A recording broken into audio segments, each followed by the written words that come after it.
සෑමලුවෙහි සිටියේ ඔහු පමණක්මය. ඒ ගොම්මන් වෙලාවෙහි අහසේ පායා තිබුණේ බ්‍රහස්පති තාරකාව පමණක්මය. දිලිහෙයි එය ඇසහැර බලා සිටී.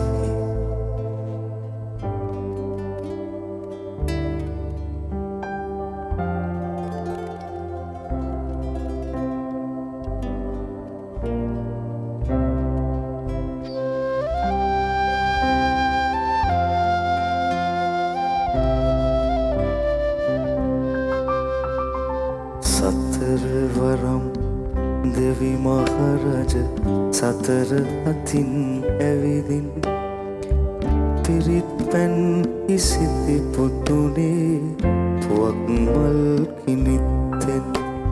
සතරවරම් දෙවි මහරජ සතර අතින් ඇවිදින් පිරිත් පැන් ඉසිති පුතුනේ පුවක් මල් කිනිත්තෙන්.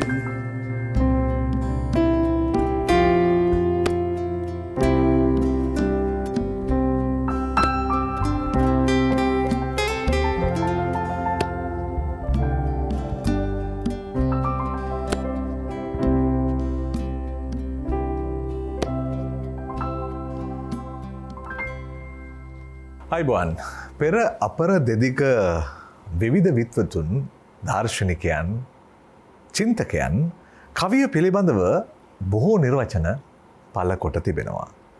කවිය කියලා කියන්නේ සෞන්දර්ය හිතකාමී උත්තරීතර මිනිසුන් අපිට මුණගස්වන තැනක්. තමන්ගේ හෘද සාක්ෂිය සමාජයට ලෝභ නැතුව තිලින කරන තැනක්.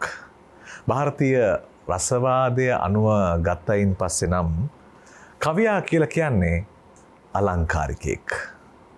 අලංකාර සිතුවිලි සමාජයට මුදා හරිමින් ඊළඟ පරම්පරාවට දෑත දිගු කර එන්න මග කියා දුන් ප්‍රවීණෙක්,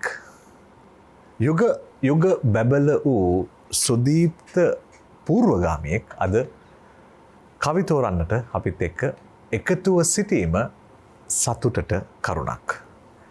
ඇහැලියගොඩ එල්ලාවල පරණගම කියන ශාස්ත්‍රීය ගමේ මතක එක්ක කවිය ගීතය කලාව හොයාගත්ත බණ්ඩාර ඇහැලියගොඩ සුදීමත් ප්‍රවීණයා අද අයිබෝන් කියලා පිළිගන්නවා. කවි 10යි ඊදයි. කවි 10ක් තෝරන්න අද බණ්ඩාර ඇහැලියගොඩ ගුරුතුමා එනවා කියලා කිව්වහම අර ඒ තරම් සතුටක් කොයිතරම් සතුටක් තියෙනවද කියලා හිතනවා. මොකද හේතුව අපේ ගමන් වල මුල සිටම සහාය දෙමින් බොහොම දෑත දිගු කරලා ඉහළට ඔසවා අපිට යන්න පාර කියලා දුන්නු ගුරුවරයෙක් නිසා.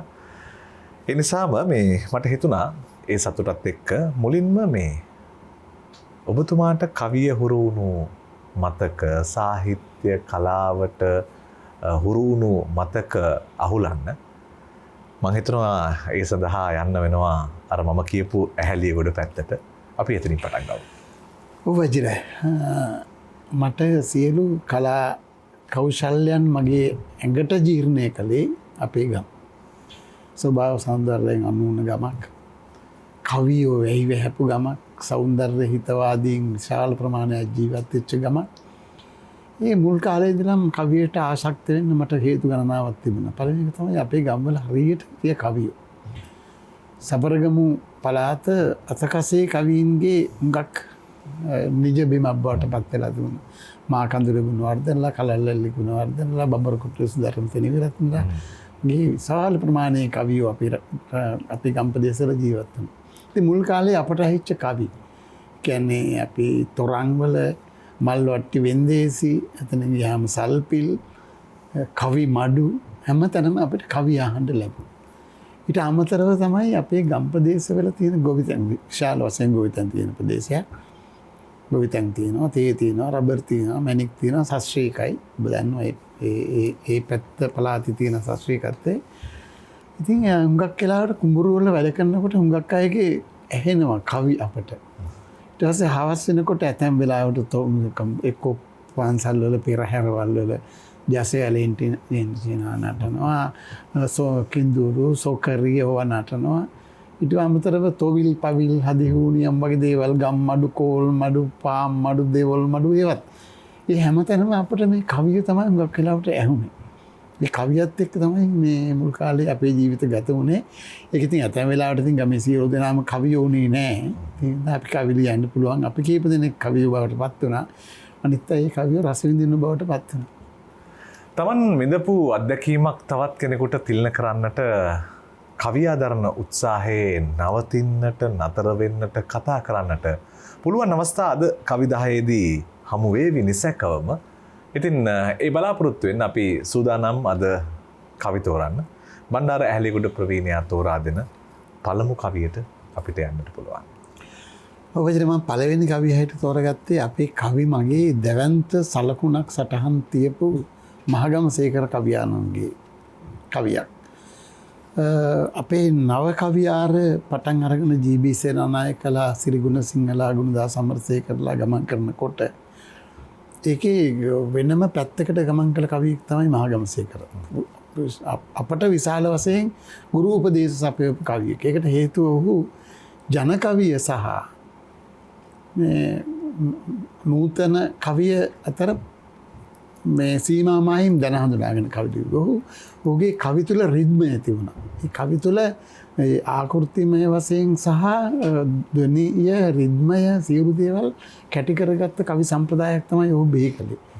ඔහුට ඉතා අපූර්වට ජන කවි වගේ දැන් පිළේ පැදුර හේනට අරගෙන යනවා, එලා පැදුර මැස්සේ සැතපෙනවා වගේ කවි ලියන්නත් පුළුවන්. ඊට අමතරව දැන් ඔය මග්නිසාදයට රාජස් තිලක ලයිනල් සහ ප්‍රියන්ත ප්‍රබුද්ධ වගේ මෙතන අපේ සිංහල කවි වංශයේ මුදුන් මල්කඩ හැටියට තමයි අපි ප්‍රබුද්ධ කාව්‍ය කියන්නේ ඒක ආඛ්‍යාන කවියක් කාව්‍යයක්. කියන්නේ මුලින් ඉඳලා අග දක්වාම එකම කතාවක් හැටියට යන කවි පොතක්. ඒ විවිධ හැඩතල තියෙනවා. ඒකේ ඒ සියල්ල ස්වභාව සෞන්දර්යයෙන් අනුුණා ඒ කවි. දැන් ඇතැම් අය කවියේ වෙන වෙන තැන්වලට ගමන් කළාට අපි දුම් දරිද්‍රතාවයේ සමාජ අසාධාරණය එතනින් අංජන වර්ගික අර්බුදය වගේ ප්‍රශ්න පැතිවලට ගමන් කළාට මහගමසේකර මේ සෞන්දර්යයත් එක්කම තමයි මේ කවි ඔහුගේ කවි භාවිතා කරන්නේ. මම තෝරගත්ත කවිය ප්‍රබුද්ධ කියන ග්‍රන්ථයේ එන කවියක්. මේක මට හිතෙනවා මේක කවියක් නෙවෙයි චිත්‍රයක් කියලා. මේ චිත්‍ර රූපම වෙනවා. රුවන්වැලි සෑයේ ළඟට ගිය කෙනෙකුගේ හිතේ ඇතිවෙන හැඟීම. අපි අනන්තවත් රුවන්වැලි සෑය ළඟට යනවා. ඒ හැඟීම අපි තුළ ඇති වෙලා තියෙනවාද මේ කවියා තුළ ඇතිවෙච්ච හැඟීම. රන්වැලි මහා සෑ මළුවේහි හිටියේ ඔහු පමණක්මය. කතිකය විතරයි හිටියේ. ඒ ගොම්මන් වෙලාවෙහි අහසේ පායා තිබුණේ බ්‍රහස්පති තාරකාව පමණක්මය. දිලිසෙයි එය ඇස හැර බලා සිටි. මහා සෑ කොත අග මේ තාරකාව පලන්තට ඇත්නම් මට. ඔහුට සිතන තියෙන තාරකාව මහා සෑයේ කොත අග පලන්දන්න පුළුවන් නම් ඌ පලන්දන්න ක්‍රමයක් හොයනවා. කොත මුදුනත තරුවත් එක එල්ලේ සිටිනා තැන සොයනු පිණිස ඔබම ඔබ කිහිපවරක් සෑය වටා ඔහු ගියේය. ඔහු කොතේ කෙළවරයි තාරකාවයි එකට එකතු වෙන්න තැන හොයාගෙන සෑය වටේ කීප පාරක් ගමන් කරනවා. අන්තිමේදී තැන හමු විය. රම්වැලි සෑ කොත අග සිළුමිනවි සවනක් බුදුරැස් විහිදයි තාරකාව. හරියට තැන වුණහම් පේන්නේ කොත අග මැණිකක් පළඳවලා වගේ තාරකාවේ එළියෙන් බුදුරැස් විහිදෙන වගේ පේනවා. ඔහු කියනවා සමාධිගත වීය ඔහු සිත දීපේන තමදන්සින. ඔහු කියනවා දුටු ගැමුණු මහරජුනි කිසි දිනක හෝ ඔබ දුටුවේද මේ බඳු මහා ඇසිරියක්. ඒ අසිරිය තමයි ඔහු කවියෙන් මවන්නේ. අවසාන කියන ඔහු තමන් ගැනම ආදරයක් ඔහුට උපන. ඒ කවිය තමයි මම මුලින්ම තෝරගත්තේ. මේ කවිය කියවන හැම මොහොතක් පාසා මේ චිත්‍ර රූපය අපට මැවිලා පේනවා. රුවන්වැලි සෑය ළඟට යන හැම දවසකම මං යන්නේ සේකරගේ කවියත් එක්ක. ඊට පස්සේ සේකරගේ කවියට තව දිගුවක් තමයි රත්නශ්‍රී විජේසිංහ ලියන්නේ සතරවරන් දෙවි මහරජා සතර අතින් ඇවිදින් කියලා.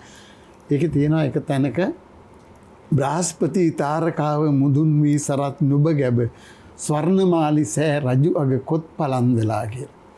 ඒ අර කියාපු කතන්දරේම තමයි. ඒ නිසා මම මේ කවියට පළවෙනි කවිය හැටියට මම තෝරගන්න කපනවා. හොඳයි. පළවෙනි කවිය පළවෙනි ගීතය බවට පෙරලෙනකොට ඇත්තටම සිංහල පාඨන ලෝකයේ අමතක කළ නොහැකි නොමැකෙන සදාකාලික කවි සිහිවටන සටහන් කරපු මහගමසේකර මහා කවියා එක්ක ඔහුගේ අනුපාප්තිකයෙක් බවට පත්වෙච්ච එහෙම නැත්නම් ඔහුගේ මගේ මන් සොයමින් ගමන් කරන රත්නශ්‍රී කවියාත් හමු වෙනවා. හරි ලස්සන එකතු කිරීමක්. ඒ ලස්සන එකතු කිරීම දිගේ අපි ඉස්සරහට යමු. අද ආනන්ද පද්මසිරි ප්‍රමුඛ කුරවී සංගීත කණ්ඩායම සංගීතය සපයන්නේ ගයන්නට බණ්ඩාර ඇහැලියගොඩ ප්‍රවීණයා කැඳවා තිබෙන්නේ හර්ෂණ දිසානායක සමග ලක්මිනි ලක්ෂණා ලක්මිනි කියලාත් අපි කියනවා.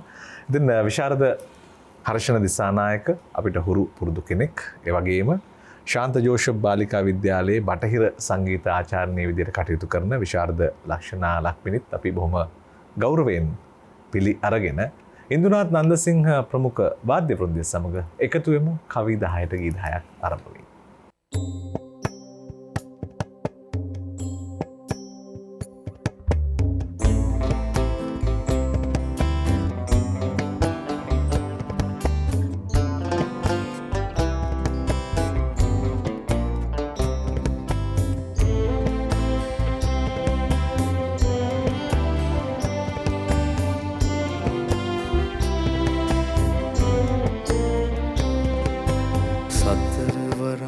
දෙවි මහරජ සතර අතින් ඇවිදින් පිරිත් පැන් ඉසිති පුතුනේ පුවක් මල් කිනිත්තෙන් සතර වරම් දෙවි මහරජ සතර අතින් ඇවිදින් පිරිත් පැන් ඉසිති පුතුනේ පුවක් මල් කිනිත්තෙන්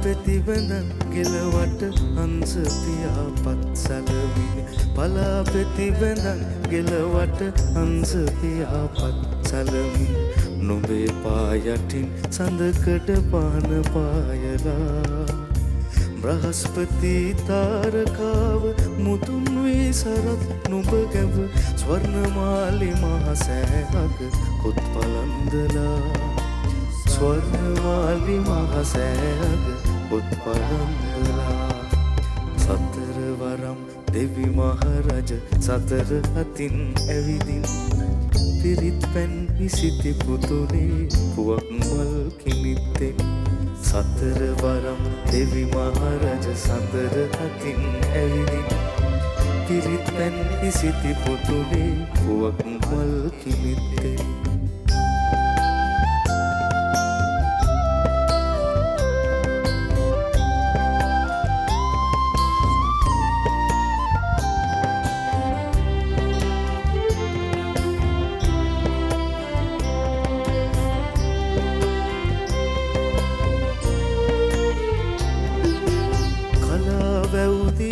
උත්පල නෙලාගෙන ඇඟිලි පොකුරට කලා වැවුදියේ උත්පල නෙලාගෙන ඇඟිලි පොකුරට අප්සරාවියන් ලෙන්දොර බලා ඉඳිනවා වලාහක දෙවිඳු ඉසිවර ඇසින් බල බලා පුතු දෙස ඉසුරු මුනි විහාරය ළඟ අන්න හිඳිනවා ඉසුරු මුනි විහාරය ළඟ අන්න හිඳිනවා සතර වරම් දෙවි මහරජ සතර අතින් ඇවිදින් පිරිත් පැන් ඉසිති පුතුනේ පුවක් මල් කිනිත්තෙන් සතර වරම් දෙවි මහරජ සතර අතින් ඇවිදින් පිරිත් පැන් ඉසිති පුතුනේ පුවක් මල් කිනිත්තෙන්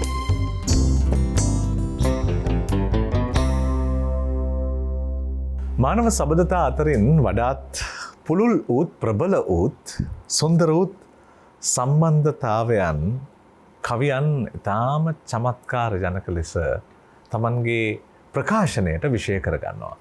එහෙම කවියන් මුණ ගැසෙන තැන් හරිම ලස්සනයි. ඒ වගේම තමන්ගේ හදේ කම්පන ධාරාවන්, කම්පන තරංගයන්, කම්පන සටහන් වචන දිගේ අපට කවියන්ට තරම් මුණ ගස්වන්නට වෙන කිසිවෙකුට පුළුවන් කමක් නැහැ. අපි දෙවන කවිය තෝරන්නට එනවා බණ්ඩාර හැලිගොඩ ප්‍රවීණයා ගාවට. ඔබ ජිරමන් දෙවෙනි කවිය හිට තෝරන්නේ නව පරපුරේ කිවිඳියකගේ කවියක්. මොකද අපි නව පරපුරය දිහා බලනකොට අද දවසේ කවිලොව අපි තාම තෘප්තියට පත් වෙලා ඉන්නවා මේ කවියන්ගේ ආගමනය පිළිබඳව. මොකද මම දන්නවා ගීත රචකයෙක් හැටියට මම වර්තමාන ගීතය ගැන සතුටු නැහැ. ඉන්දර හිට හොඳ නිර්මාණ බිහි නොවනවා නෙවෙයි. නමුත් අවභාවිතයෙන් පවතින ගීත සාහිත්‍ය තුළ පද්‍ය සාහිත්‍ය ස්වභාවිතයෙන් පවතින කියලා මම විශ්වාසයක් තියෙනවා. ඒක හොඳම උදාහරණය තමයි අපි අත් තෝරගන්න කවි. ඒ කවි වලින් වැඩි ප්‍රමාණයක් නව පරපුරේ කවි කිවිදයන්ගේ කවි. ඔවුන් මොන තරම් ජීවිතේ විනිවිද දකින්නවද? මේ අත්දැකීම් ජීවිතේට කොහොමද හසු කරගන්නේ? ඒක කොච්චර අපට දැනෙනවද?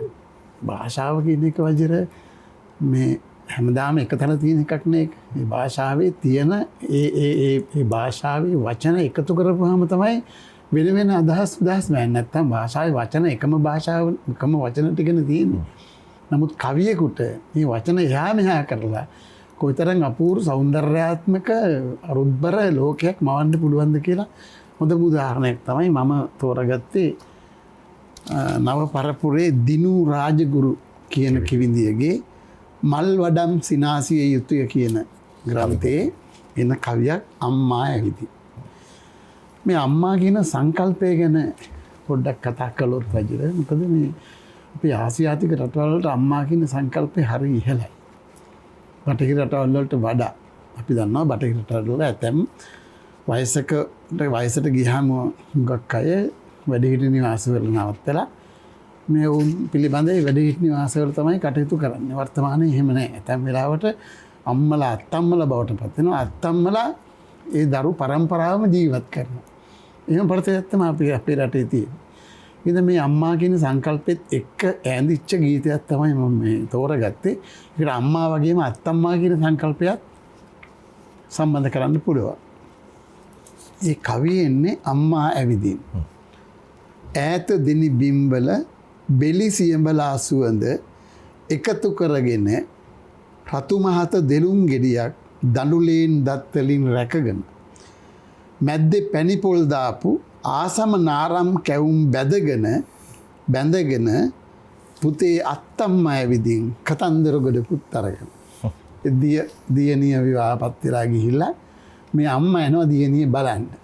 ඒ ආපුවාම අම්මගේ පැත්තෙන් ඒ ආපු අත්තම්මා නැත්නම් මේ දියණියගේ අම්මා හුස්මක් කටක් මේ කොහොම ගන්නවද කෙල්ලේ? හුණ්ඩුවක් වගේ ඉඩකඩ ආන් වහලේ කෝඳුරු වැලක් එල්ලි. උඹ කුරුටු ගාපු කවියක්ද මන්දා අතන වැටිලා මේසි පල්ලේ පරිප්පු විතරයිද ඉව්වේ වේලපු වැව්මාලු ගෙනාවා අරාතන කළු පාට මල්ලේ. ඒ බලන්නේ ඒ කවිය ගොතලා තියෙන අපූර්ව. ඊට පස්සේ වැඩිදුරටත් ඇය කියනවා ක්ලිනික් එක ඉස්පිරිතාලේ තියෙනවා සති දෙකකට සැරයක්. වැඩි වෙලා ප්‍රෙෂර් එක වාට්ටුවේ නැවතලා හිටියන්නේ දවසක්. ඒ හැටි ලෙඩ නෙවෙයි උඹලට කරදර නොකළේ නිවාඩු නෑනේ කොහොමත්. බුදුන් වැඳ ඉන්නකොට උඹ අම්මි කියනවා ඇහුණා. ඒකමයි රත්තරන් ආවේ තකහණියක්. බුදුන් වැඳ ඉන්නකොට අම්මි කියලා ඇහෙනවා. දුව කතා කරනවා කියලා මේ දුවගෙන මේ ඔක්කොම අඩුපාඩු හදාගෙන මේ ආවේ එතකොට. ඊට පස්සේ කියනවා ඇවිද දුව පැන හඳ එළිය ගේ වටේ ඉසින්නේ උගුල්ලා කලාඳුරු අල මල් පැලයකට හුස්ම දෙන්නේ. හවසට අකමැතිම අඩු සීනි තේ කහට පොවන්නේ කෑ ගහද්දී අවුල් හැර තෙල් අල්ලකින් පොඟවා කෙස්ස පීරා ගොතන්නේ. ඒ දුවට කුඩා කාලේ අම්මව සලකපු හැටි අම්මට අම්මව දක්කපු ස්නේහවන්තකම තමයි. ඊට පස්සේ කියනවා දැන් මේ දුවගේ පැත්තෙන් මේ කවිය එන්නේ. දැන් අම්මාට කිව්වට පස්සේ දුවට මතක් වෙනවා අතීතයේ. ඊට පස්සේ අවසාන කවිය තමයි මේ කවියේ තියෙන කූට ප්‍රාප්තිය බවට පත් වෙන්නේ. බලන්න කිවිඳියගේ දැක්ම සහ ඒ සංවේදීකම මොනතරම් අපූර්වට ගලප්පලා තියනවාද කියලා. අතගගාගේ වටේ අහුමුළු සොයා දෙන්නට යමක් සොයා වෙහෙසෙවි. අතගගාගේ වටේ අහුමුළු දෙන්නට යමක් සොයා වෙහෙසෙවි. ගැහෙද්දී පපුව මහහඬින් බස්ගාස්තුව අතේ මිට මොළොම දෙන්න දෙයක් නෑ. බස්ගාස්තුව විතරයි දෙන්න පුළුවන්. වඳිද්දී දනගසා දෙපයට ගෙවුණු බාටාවේ කටු ඇනුණු සලකුණු දකිමි. මාතු පාදන් නොකියා ඉදිමුණු වලලු කර උණු කඳුලකින් පිරිමදිමි. මම හිතන්නේ මේක මේ කවියක් නෙවෙයි කවි පොතක්. මේ මුළු ජීවිත පරම්පරා 3ක ජීවිතේ විවරණය කරන්න පුළුවන් අපූර්ව කවියක් තමයි දිනු රාජගුරු අම්මා ඇවිදින් කියන කවිය. ඒ කවිය මම තෝරගත්ත දෙවෙනි කවිය හැටියට. ඒ කවියේ තියෙන අර්ථ අරුත් බර බව සහ ඒ සෞන්දර්යාත්මක සහ අපට දැනෙන දරිද්‍රතාවය ඒ සමාජයේ තියෙන වටපිටාවේ තියෙන ඒ සියලු අංගෝපාංගයකට කැටි කරලා මෙහෙම කවි ලියන්න පුළුවන් ප්‍රශස්ත කිවිඳියකටම තමයි. ඒ නිසා තමයි දෙවෙනි කවිය හැටියට තෝරගත්තේ. සංයෝග වියෝග කල්පනා සංකීර්ණ වූ මානව සබැඳියාවන් අපූර්ව ලෙස ඉදිරිපත් කරන්න දිනු හැමදාමත් සමත් නිසා තමයි දිනු රාජගුරු කිවිඳියගේ කවි නිතර නිතර අපට කවි තෝරන තැන්වලදී හමුවන්නේ. ඉතින් මම හිතන්නේ දිනුගේ කවි ප්‍රතිභාව බණ්ඩාර හැලියගොඩ ගුරුතුමාගෙන් ප්‍රවීණයාගෙන් ලැබුණු ඒ එළිය සහ ඒ කාව්‍ය ඇගීම ඊටම ප්‍රබල ලෙස ඔබටත් දැනෙනවා ඇති. අපිට යන්නට අවසරද එහෙමනම්? හරි. දෙවැනි කවියේ දෙවැනි ගීතයට දෙවැනි කවියේ දෙවැනි ගීතය ගයන්නට අපි විශාරද ලක්ෂණා ලක්ෂණයට ආරාධනා කරනවා.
නුඹලාගේ දරුවෝ අපිට කමක් නැතුවා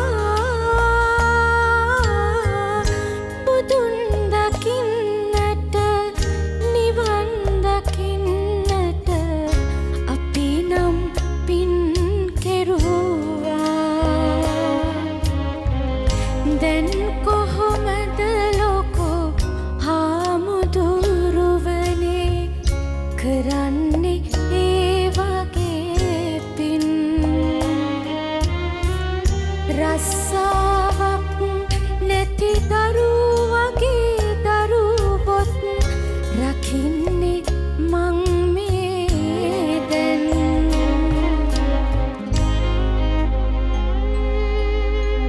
වින්දනය ලැබෙන්නේ ඇත්තටම අත්දැකීම් එකින් එකට එකතු කිරීමෙන්. වින්දනයේ හැඩය මොකක්ද කියලා කිව්වහම අපිට එකවර පිළිතුරක් ලබා දෙන්න බැරි වුණාට වින්දනයේ හැඩය මතු කරන්න කවියාට තියෙන හැකියාව පිළිබඳව කතා කරන්න වේදිකාවක් හදලා දෙන්න පුළුවන් කවි 10ට ගී 10ක් වැඩසටහනේදී. අද කවි තෝරන්නට ඇවිත් ඉන්නේ කවියට පෙම් බඳින ඒ වගේම ගී පද පරපුරේ දීප්තිමත්ව බැබලෙන ප්‍රවීණෙක් බණ්ඩාර හැලියගොඩ මහතා.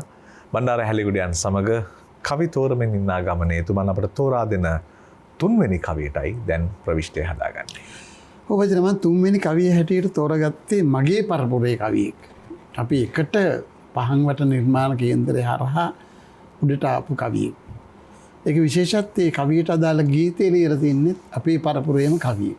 අපි තුන් දෙනාම එකම ගුරුවරයෙක් ධර්මසිරි ගමගේ ගුරුවරයා එක්ක කවියට අවතීර්ණ වෙච්ච තුන් දෙනෙක්. හොඳයි මට හිතුණා මේ කවියට යන්න ඉස්සෙල්ලා මේ පහන්වැට නිර්මාණ කේන්දරයේ වර්තමානයේ ඔබ තමයි ධර්මසිරි ගමගේ ප්‍රවීණයා හෙළි කර දුන් මගේ ඉදිරියට ගමන් කරන්නේ. ඒ වගේම ඒ වටිනකම තමයි දැන් ගමගේ මහත්තයා අලුත් පිරිසක් හදන්න කියලා ඔබ ඇතුළු පරම්පරාව නිර්මාණය කරනකොට විශේෂයෙන්ම ඔබතුමන් ඉහළට ඇවිල්ලා අර පහළ ඉන්න අයට අත දෙනවා එන්න කියලා. දැන් අපි එන තුරුණු ශක්ති නිර්මාණය කරනකොට එහි ඔබ ප්‍රබල බලකණුවක්.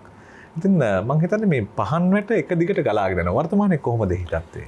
ඔව් මම හිතන්නේ මොකද අපට මූලික වශයෙන් අපිට වෙලා තිබුණේ වජිරේ අපිට අපි රැසුරු කරන්න පොතපත තිබුණා. පුරාතන සාහිත්‍ය, නූතන සාහිත්‍ය, වර්තමානයේ බොහෝ ඊට අමතරව තිබිච්ච විශාලම ශක්තිය තමයි තාම නිවැරදි බහුශ්‍රතයෙන් අපට ආශ්‍රය කරන්න ලැබුණා. ධර්මසිරි ගමගේ වගේ අය, අමරදේවයන් වගේ, ලෙස්ටර් එම්ස් වගේ, සරච්චන්ද්‍ර වගේ මේ මහා බහුශ්‍රතව ආශ්‍රය කරපු අපට දැනෙච්ච ආලෝකය. ඒනොත් ධර්මසිරි ගමගේ අපට හුඟක් සම්බන්ධ වුණේ පහන්වැට නිර්මාණ කේන්දරය හරහා. ලංකාවේ 500ක් අලුතෙන් ලියන එකට එකතු කරලා හදපු සංවිධානයක් තිබුණා 1980 මුල. ඒක තමයි දිගටම අරගෙන ආවේ. අද දවසේත් පැවැත්වෙනවා ධර්මසිරි ගමගේ මහත්මයාගේ වියෝයෙන් පස්සේ මේ කටයුතු අපි කණ්ඩායමක් විසින් කරගෙන යනවා. මමත් එක්කෙනෙක්, තවත් විශාල පිරිසක් ඉන්නවා. අපි සැබවින්ම කරන්නේ හෙට දවසේදී කලෙලි දකින්න නව පරපුරට අවංකව අතදීම තමයි. ඒ අතදීමෙන් අපි විශාල තෘප්තියක් ලබනවා. පහන්වැටේ වර්තමාන ක්‍රියාකාරීත්වයත් එහෙමම තමයි. හොඳයි අපි යමු තුන්වෙනි කවියට. ඔව් තුන්වෙනි කවිය මම තෝරගත්තේ අපි එකට කවි ලියාපු කපිල් එම් ගමගේ කියන කවියගේ ඔහු කවි පොත් කීපයක්ම කරලා තියෙනවා. බොහෝ කියන්නේ මුහුණු පොත්වල එහෙම නැත්නම් කවි පිටුවල ඔහුගේ කවි දකින්න ලැබෙනවා. ඔහු ලියන මුහුදට මුහුණ ලෑ සොහොනකි කියලා කවි පොතක්. ඒ පොතේ තියෙන එක කවියක්. ඒ කවිය තමයි මම තෝරගත්තේ. 71 අම්මා. 71 අම්මා කියනකොටම අපි දන්නවා. 71 කියන කාලේ කොහොමද ඒ වකවානුවේ අම්මා කෙනෙක් කියලා කියන්නේ අනිවාර්යයෙන්ම දරුවෙක් මැරිලා නැත්නම් දරුවෙක් අතුරුදහන් වෙලා. ඒ අම්මා කෙනෙක් ගැන තමයි කියන්නේ කියලා අපිට කවි මාතෘකාවෙන්ම අපිට ඒක පැහැදිලි වෙනවා. මොකද අපි දන්නවා අපේ රටේ ඇතිවෙච්ච තරුණ නැගිටීම් මූලික වශයෙන් දෙකක් ගත්තොත් 71 සහ 89. මට හිතෙනවා අපේ කලාකාරයෝ හරියට ස්පර්ශ කළේ නැහැ කියලා තාමත්. අපේ 30 අවුරුදු යුද්ධයක් තිබුණා. යුද්ධය හරියට ස්පර්ශ කළේ නැහැ. නැත්නම් වෙලාවට යුද්ධය පිළිබඳව ජනවාර්ගික අර්බුද ගැටලු ගැන අවධානය යොමුනේ බොහොම සීමා සහිතව. මම දන්නේ මොකක්ද කියලා හේතුව නිකන් ඇත්තම වෙලාවට අපි දන්නා රුසියාවේ සාර් පාලනය පෙරලා දමන්න සාහිත්‍යකාරයන්ගෙන් අසීමිත වෙනසක් සිද්ධ වුණා වෙනතක්. අම්මා වැනි කෘතියක් තමයි මූලික වශයෙන් බලපෑවේ. ඉතින් අපේ සාහිත්‍යකරුවෝ මම දන්නේ දුර්මුකුණේ මන්දෝසාහය උනේ කියලා ඒක මම පැත්තරත් එල්ල වෙච්ච එකක්. මම යම් නිර්මාණ කරලා දාන්න නැතුව නෙවෙයි. නමුත් ඒ වුණාට මදි කියලා මට හිතෙනවා. දැන් මේ කවිය 71 අම්මා. මෙහෙමයි කියන්නේ. ජීවිතයේ වයසයි වෙහෙසයි තමයි. ඉර බහිනකොට ඇවින්ද දුකයි පහම් පැල පත්තු වෙන හිත ඇතුලේ උඹේ කටහඬ ඉඳ හිට ඇහි. ඒ කියන්නේ පුතා ජීවතුන් අතර නෑ. ඒක එක්කෝ නෑ. නැත්නම් අම්මා ගාව නෑ. බුදු පහන ළඟ සිටුවදී අහවරයි ඇස්රි දෙන්නෙත් නිකම්ම නෙවෙයි. ඇස්රි දෙන්නේ පාර දිහා බලන් ඉඳලා පුතා අදේ හෙටේ කියලා බලන් ඉඳලා ඇස්රි දෙන්නෙත් නිකම්ම නෙවෙයි. මතක ඔක්කොම වයසට ගිහින් උඹ ඉතින් ආයෙ නෑ තමයි. දැන් ස්ථිරාසෙම හිතා ගන්නවා ආයෙ නම් බාපහුව එන්නේ නෑ. උඹ දැන් නෑ කියලා. මේ කියන්නේ අපි දන්නවා ඒක ඒ කාලේ භීෂණ සමයේ සොහොන් උනේ ටයර් සෑයවල එහෙම අපි ඇස් දෙකෙන් දැකපු යුගයක් ඒ කාලේ. එහෙම වුණාට පස්සේ මිනිහවත් හොයාගන්න නෑ. ඒ එහෙම අම්මා කෙනෙක් නේ.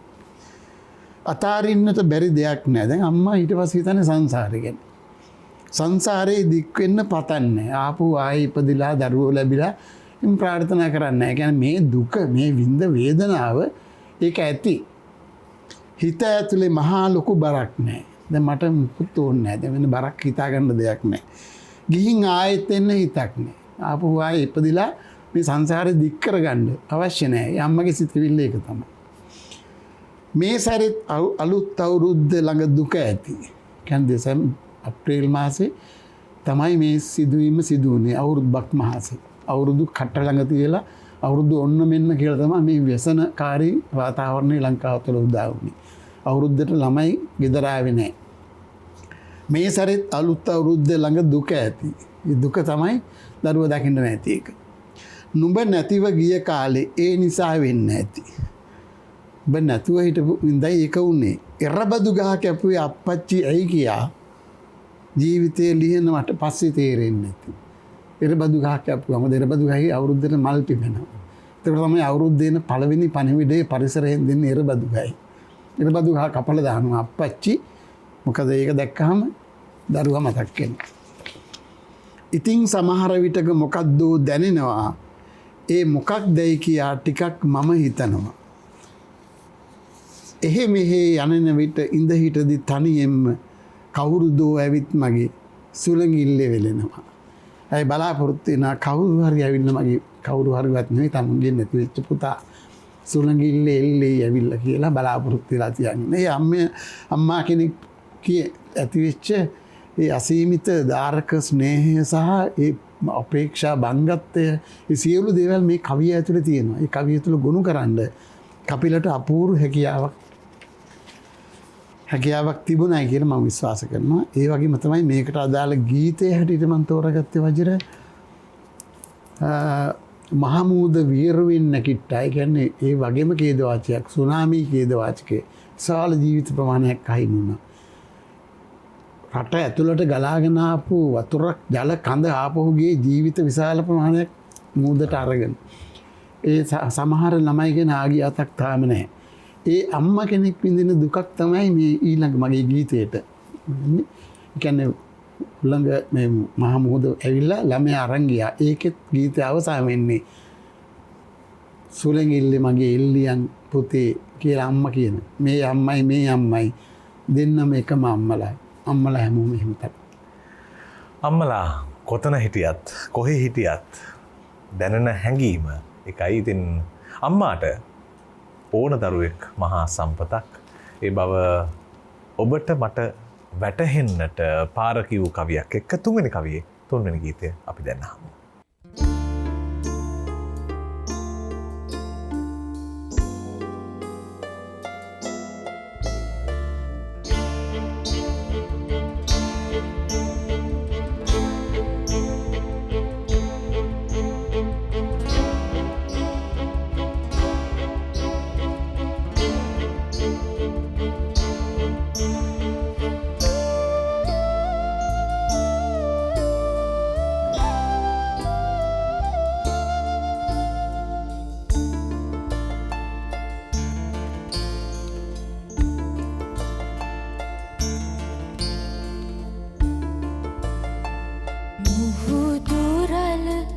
වියරුවෙන් නැගිට්ටා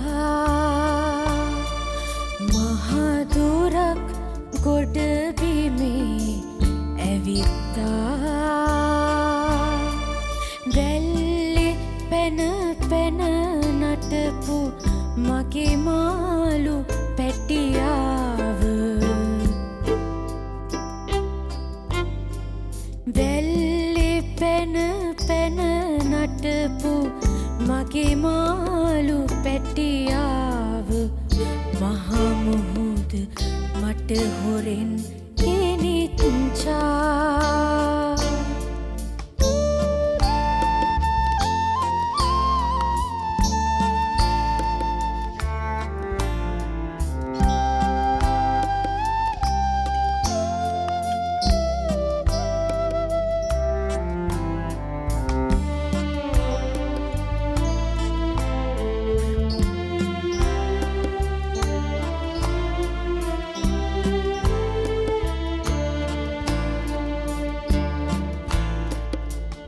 දියවැලක හසුවෙලා කළු ගලෙක වැදුනාද මයේ රත්තරන් පුතේ හොඳටෝම රිදුනාද මුහුදු පතුලේ අපව හැමතැනම හෙව්වාද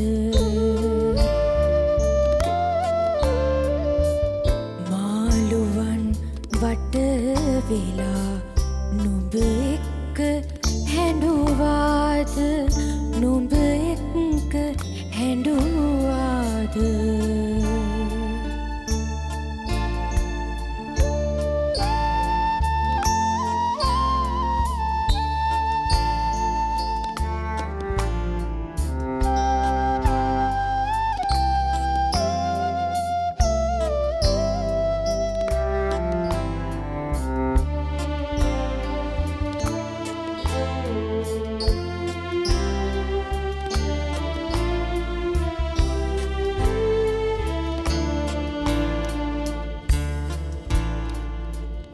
මහමුහුද එක්කමයි තරහවක් නෑ සිතේ විරල ගැන දන්නේ නැති මාළුවන් නෑ පුතේ මාත් වැල්ලෙම වැටි සොයනවා දස අතේ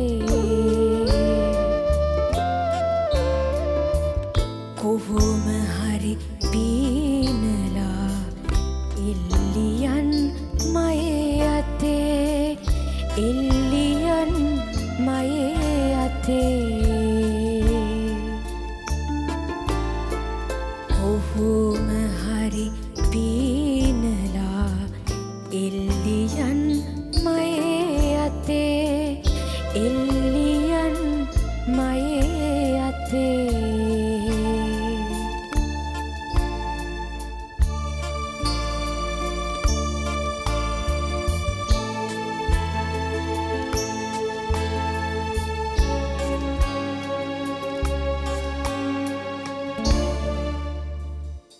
හොඳ කවියක් කියලා කියන්නේ රෝගී හිතක් සුවපත් කරන්නට පුළුවන් වචන පේලියක්. විවිධ හැඟුම් නිසා අපේ හිත ගිලන් වෙනවා, ලෙඩ වෙනවා, රෝගී වෙනවා. හැබැයි හොඳ කවියෙකුට පුළුවන් එහෙම ගිලන් වෙච්ච, දුකටපත් වෙච්ච හිතක් ඊටාම ඉක්මනින් වචන පේලි තවරලා සුවපත් කරන්න. වෛද්‍යවරයෙක් කවියෙක් වුණොත් මේ දෙකම ඊටාම පහසුවෙන් හඳුනා ගන්න පුළුවන්. මම හිතන්නේ ඒ ගැන කතා කරන්න පුළුවන් අපිට මේ කවියේදී. මම ඊළඟට තෝරගත්තේ වජිර වෛද්‍යවරයෙක්ගේ කවියක් තමයි. ඒ වෛද්‍යවරයා අපේ පරපුරේ කවියෙක්. ඔහු අජිත් කල්යාණ අමරසිංහ. ඔහු ලියනවා කවි පොතක් සූරිය පායාද කවදා කියලා. ඒ කවි පොතේ කවියක් තමයි මම තෝරගත්තේ. ඒ කවියේ මාතෘකාව ඇතා. ඒ ඇතා කියන සංකල්පෙත් එක්ක අපේ සංස්කෘතියේ බරපතල මතක අපට සිහිපත් වෙනවා. ඇතාගේ පටන් ගත්තාම අපි ඈත ඉතිහාසයට ගියාම බුද්ධ කාලයටත් පෙර ඉඳලම වෙස්සන්තර රජුරු ඇලියතා දන් දුන්න තැන ඉඳලා ගත්තාම වර්තමානයේ පනාමුරේ ජීවිතේ පූජා කළ ඇතාලා ගනුව එහෙම නැත්තම් දල කපාගත්ත මේ මෑතක දල කපාගත්ත මේ ඇතා දල පුට්ටුව ඒ දක්වාම ගත්තාම ඇත්තු ගැන විශාල කතන්දරයක්. ඇත්තු සහ මිනිස්සු අතර අසීමිත සම්බන්ධකම. මම හිතන්නේ අපේ සාහිත්‍ය සහ ඉතිහාසය පුරා මෙච්චර සම්බන්ධකමක් තියෙන සතෙක් වෙන නැති තරම්. දැන් පාර්ලිය වනයේට බුදුහාමුදුරුවෝ වැඩිහාම ඇතා තමයි උදව් උපකාර. ඌව ටැන් කරන්නේ. බුදුහාමුදුරුවෝ පාරේ වඩනකොට මිනිස්සු විසින් උසිගන්නලා යවන්නේ අලියේ. නාලාගිරි ඇතා තමයි මිනිස්සු උසිගන්නලා රා පොලා ඉදිරියට යවන්නේ. ඊට පස්සේ අපි දන්නවා එලාර රජුරවන්ට විරුද්ධව යුද්ධ කරනකොට රජුරවන්ට ශක්තියක් වෙන්නේ කඩොල්ල ඇතා. හැම වෙලාවෙම ඊට පස්සේ දේවාභරණ පූජාභරණ සියලු දේවල් දලදා කරන්න ඔක්කොම අරන් යන්නේ ඇතා. ඒ ඇතාම තමයි වර්තමානයේ යකඩ අලි ගෙන්නලා හප්පලා විනාශ කරන්නේ. දල කපන්න මරලා දාන්නේ. මේ වෙඩි තියලා විනාශ කරලා දාන්නේ. ඉතින් එහෙම සංස්කෘතියක් තමයි අපේ තියෙන්නේ. ඇත්තුන්ගේ තියෙන කරුණාව දයාව මිනිස්සු තුළ නැහැ. මතන ඇතාට තරම් අපි අහලා තියෙනවා අතීතයේ ඇතාට තරම් මතකයේ තියෙන සතෙක් වෙන නැති තරම් මේ තරම් මිනිස්සුත් එක්ක ඇඟැලුම්කම් දක්වන සතෙක් තමයි ඇතා. ඇතත් එක්ක මිනිස්සුත් තුළ තියෙන පරිවර්තනය සාහිත්‍යයේ බොහෝ තැන්වල අපට දකින්න ලැබිලා තියෙනවා. දැන් මේ ඇතා කියලා අපේ අජිත් කල්යාණ අමරසිංහ කවියාලිය කියන්නේ කවි තුනක් ලියන්නේ. මේ කවි තුනට ඉස්සෙල්ලා මම කැමති මගේ දලපුට්ටුවාගේ ආත්ම කතනය කියලා මම කෘතියක් එලි දක්වන. ඒ කෘතියේ තියෙනවා දලපුට්ටුවා ගැන ඒ ඉතිහාසය මම දැන් කියපු ඉතිහාසය විස්සන්තර රජුරුවන්ගේ අලියතාගේ කාලේ ඉඳලා වර්තමානයේ අද දක්වා ඇත්තයි මිනිස්සු අතර සම්බන්ධකම්. ඒ අවසාන වශයෙන් මම ලියාපු කවි දෙක තිබුණා වජිර. ගේ දොර තනා යනමං අවුරා දමති කියන අලි මංකඩවල් වහනවා ගේ දොර හදලා. එවමින් යකඩ යකු නෑ පිරිවර මරති කෝච්චි ඇවිල්ලා හප්පන ඇඟේ. කුම්බස්තල දෙබෑවන ලෙස ගිනි බිඳිති ගජමුතු සොයා අමු එම දල කපති. ඒ ඇත්තුන්ට අද වෙලා තියෙන ඉරණම්. ඒ දල කපාගෙන යන්නේ මිනිසුන්නේ රඳවා තබන්නේ මිනිහෙක දෙපසෙන්. මැරිච්ච මිනිහෙක්ගේ දෙපැත්තෙන් තමයි දල දෙක තියන්නේ. මා මිය ගිය පසුත් කෙරුවේ අවමංය මලකඳ ළඟ තැබිය යුත්තේ ගවාංගය. ඇතෙක් කියන මගේ දල තියන්න එපා හරක්කන් දෙකක් තියපන් පිටිපස්සේ මේක. දැන් එහෙම තමයි දැන් මේ කවිය කියනකොට මට ඒකත් මතක් වුණා. පනාමුරේ රජ පෙළපතකින් ආව සුමන සමන් දෙවොලේ කරඬුව පෑව මහ පෙරහරේ පානා රජ ලීලාව ඇතා ලේම් පැටියෙකි ජේමිස් ගාව. ජේමිස් කියන්නේ අලි බලන එක්කන. බලන එක්කනට කොයිතරම් ගිහිලාද අපි දන්නවා. සැතැම් වෙලාවට මම ඒ අත්දැකීම විඳලා තියෙනවා. අපේ ගමේ එහෙම අලි බැඳපු අපේ වත්තෙත් අලි බැඳලා හිටියා. අලියාට වැඩ කරලා හවස එනකොට ඇත් ගොව්වා මද පමණට එන්නේ. එයා දන්නේ කොහෙද යන්නේ කියලාවත් දන්නේ නැහැ. ඇත් ගොව්වා ගෙදරට එක් කරගෙන එන්නේ ඇතා. උදේ ඇතාව නියම පාරේ අරන් යනවා. ඇත් ගොව්වා හවස ඇතා අලියා ඇත් ගොව්වව ගෙදරට එක් කරගෙන යනවා. පාර පේන්නේ ඇත් ගොව්වට. ඇතා ජේමිස්ට බැඳිපෙම දැනුණු වෙලේ ඇතයි ජේමිස්ගේ අතර තියෙන මේ අසීමිත සම්බන්ධතාවය දැක්කම අයිතිකාරයට කිසියම් ඊර්ෂ්‍යාවක් ඇති වෙනවා. ඇතා ගෙනියන්ට ආවයි මහා නිලමේ. දැන් නිලමේ එනවා ඇතා අරන් යන්න. දැන් මේ දෙන්න අතර තියෙන සම්බන්ධකම වැඩි. එදා බැරිවිව ඇතාට ගිනි බින්ද වෙලේ ඇතා අරන් යන්න බැරිලා ඇතාට වෙඩි තියෙනවා. අලි ජේමිස් කෑවා නියඟලාලේ. අලි බලපු ජේමිස් නියඟලාලයක් කාලා මැරෙනවා ඇතාට වෙඩි තිබ්බා. මැරූ සතාගේ මහදල කැපූ සතා දැන් අලි බලනවා අලි ජේමිස්ගේ පුතා. දැන් බලන්නේ අලි ජේමිස්ගේ පුතා තමයි අලිය බලන්නේ. විඳිනවද නිමක් නැත යමයාගෙන් සතා. දැන් තාත්තා වගේ ලතුන්ට ආදරේ නැහැ. හෙන්ඩුවෙන් අනිනවා පිහින් අනිනවා දසවද දෙනවා. සමන් දෙවියනේ රැක දෙනවා දැත. කවියා ඉදිරිපත් වෙලා කියනවා. අනේ සමන් දෙවියන්ගේ වාහනේ තමයි ඇත. සමන් දෙවියන්ට බාර කරන මේ ඇත රැකලා දෙන්න කියලා.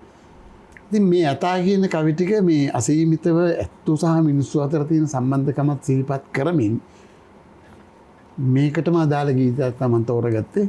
ඒක හර්ෂණ දිසානායකම ගායනා කරන ගීතයක් වීම විශේෂයක්.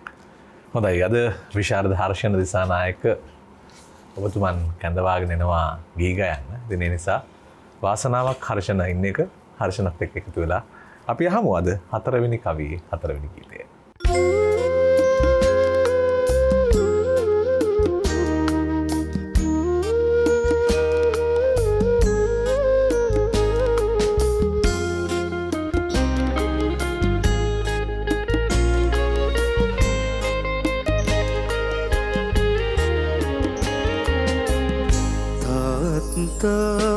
වගේ නුඹ ගැන සොයමින් නිතිනේ අපටත් වඩා නුඹටයි සෙනෙහස පිදුනේ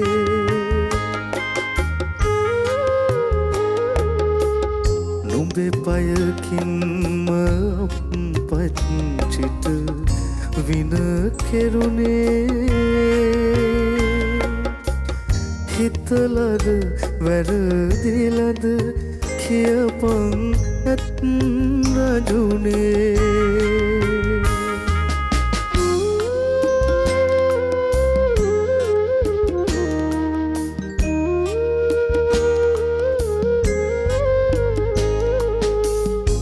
මා ඔය දිගේ නුඹේ මඩ සෝදා හැරලා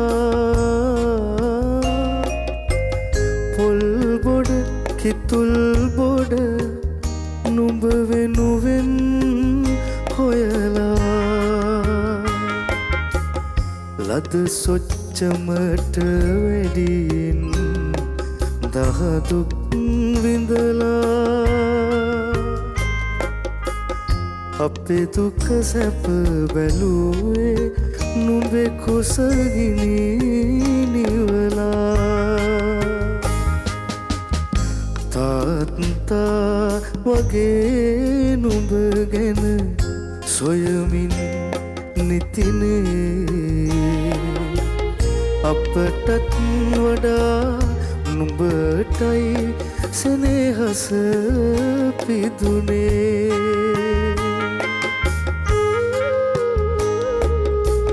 නුඹේ පයකින්ම පච්චිට වින කෙරුණේ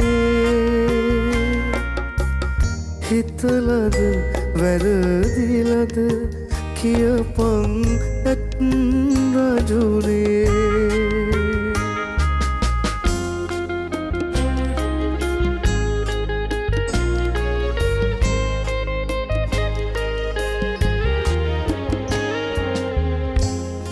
පත් ඉදෙන විට පින් දුන්නේ නුඹට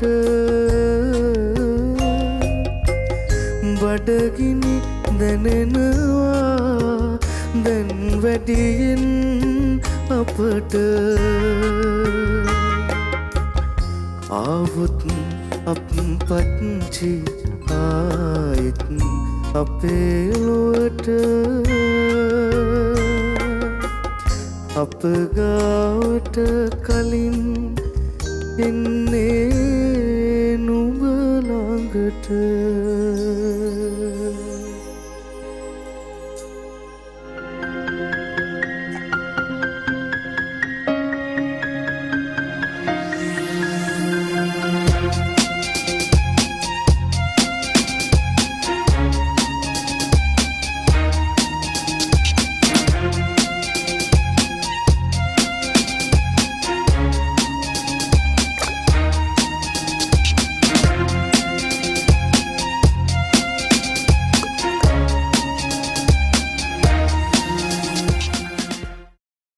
කවි 10ට ගිදහයක් වැඩසටහනේ අපිට විවිධ කවියෝ හමු වෙනවා. ඔවුන්ගේ කවි එක්ක අපි කතා කරනවා. දැන් එහෙම කවියන් අතර සම්මානයට පාත්‍ර වූ කවියන් හොයාගෙන ගියොත් වැඩිම වාර ගණනක් සම්මාන උත්සවවලදී නම කියවමින් සම්මානයට පාත්‍ර වූ කවියන් හොයාගෙන යනකොට ඒ පෙළේ ඉදිරියෙන්ම තියෙන නම් අතරේ ඉන්න කවියෙක් තමයි අපට පස්වෙනි කවියේදී මුණගස්වන්නේ බණ්ඩාර හැලිකුඩ ප්‍රවීණය. මත මේ නව පරපුර නියෝජනය කරන පරාක්‍රම කුඩුතුවක් කළ මොනිකාරුවන් පතිරල බුද්ධදාස ගලපත්තිලා වගේ කවි පරපුරේ ආර්යවංශ රණවීර වගේ කවි පරපුරේ දැවැන්තේ නන්දන වීරසිංහ. ඔහුගේ කවි ඔබ කිව්වා වගේම විශේෂ ගෞරවයට සම්මානයට පාත්‍ර වෙලා තියෙනවා. ඔහු ලියාපු කවි කිහිපයක් තමයි මම තෝරගත්තේ හේතු හාමිගේ සීපද කියලා. මේ කවි ලියලා තියෙන්නේ ජන කවිහාරෙන්. ජන කවි අපට හම්බෙනවනේ තණ්ඩලේ දෙන්නද පොලේ දක්වනවා, කටු කැලේ ගාලිනු ලියාවද දෙනවා. එහෙම කවි අපට හම්බෙනවා. අනේ මහතුනේ මට උණු වියෝයා කැලේ පැදුර හොරු අරගෙන ගියෝයා ගෙදර ගිය කලට අඩ දබර බෝයා පැදුර දුන් කෙනෙක් මගේ නෑසියෝයා.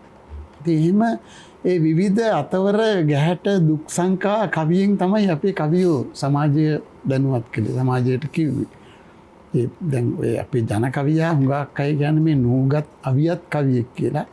මම හිතන්නේ ජන කවියා තරම් වියත් කවියෙක් නෑ මේ අපේ කවි මගේ. මොකද කවි හැම එකම මා දැක්ක විශිෂ්ටතම ජන කවියක් තමයි වජිර මස්ටකයින්ට මුතු කුඩයකින් නිලුම් මල කියන පදයක. ඒක මට ඒක අපට කවදාකවත් ලියන්න බෑ. ඒක ඔහු අවියත් කවියෙක් වෙන්නේ කොහොමද? නොවියත් කවියෙක් වෙන්නේ කොහොමද? දැන් ඒ ආభాෂය අරගෙන තමයි මේ නන්දන වීරසිංහ හේතුහාමිගේ සීපද කියන මේ කවි 4ක් ඒ කවි පන්තියට ඇතුළත් වෙනවා. හේතුහාමිට ඔහු නම කියන්නේ හේතුහාමි. හේතුහාමි කියලා කියන්නේ මේ හොඳ චරිතයක් වෙන්න බෑ. හේතුහාමිට වෙච්ච ඇබැද්දි තමයි මේ කවි 4 පුරාම තියෙන්නේ. හේතුහාමි වුණාට අර කපුරුහාමි වුණාට කටකඳයි කිව්වා වගේ හේතුහාමි වුණාට ඔහුට සාධාරණ ඉෂ්ට වෙලා නැහැ කියන තැන. වී වපුරා මං ආකල නිවහනට ඉහළ ගොවියෝ වක්කඩ කැඩුවයි පෙළට. වී වපුරලාපුවාම ඉහළ ගොවියෝ වක්කඩ කඩනවා. දැන් වතුර ගලාගෙන එනවා. පහළ ඇත්තෝ වක්කඩ බැන්දයි තදට. පහළ කට්ටිය වක්කඩ බැඳිනවා. එතකොට මුළු පියද්දම වතුර වලින් පිළිලා. මං වැපිරු වී ගැලුවා ඇල දිගට. පළවෙනි අභාග්‍ය හේතුහාමිට සිද්ධ වෙන. ඊට පස්සේ කියන පාරු අරන් ආවේ මම තොටුපොළට. පාරු අරගෙන එනවා තොටුපොළට ජීවිකාව හදාගන්න.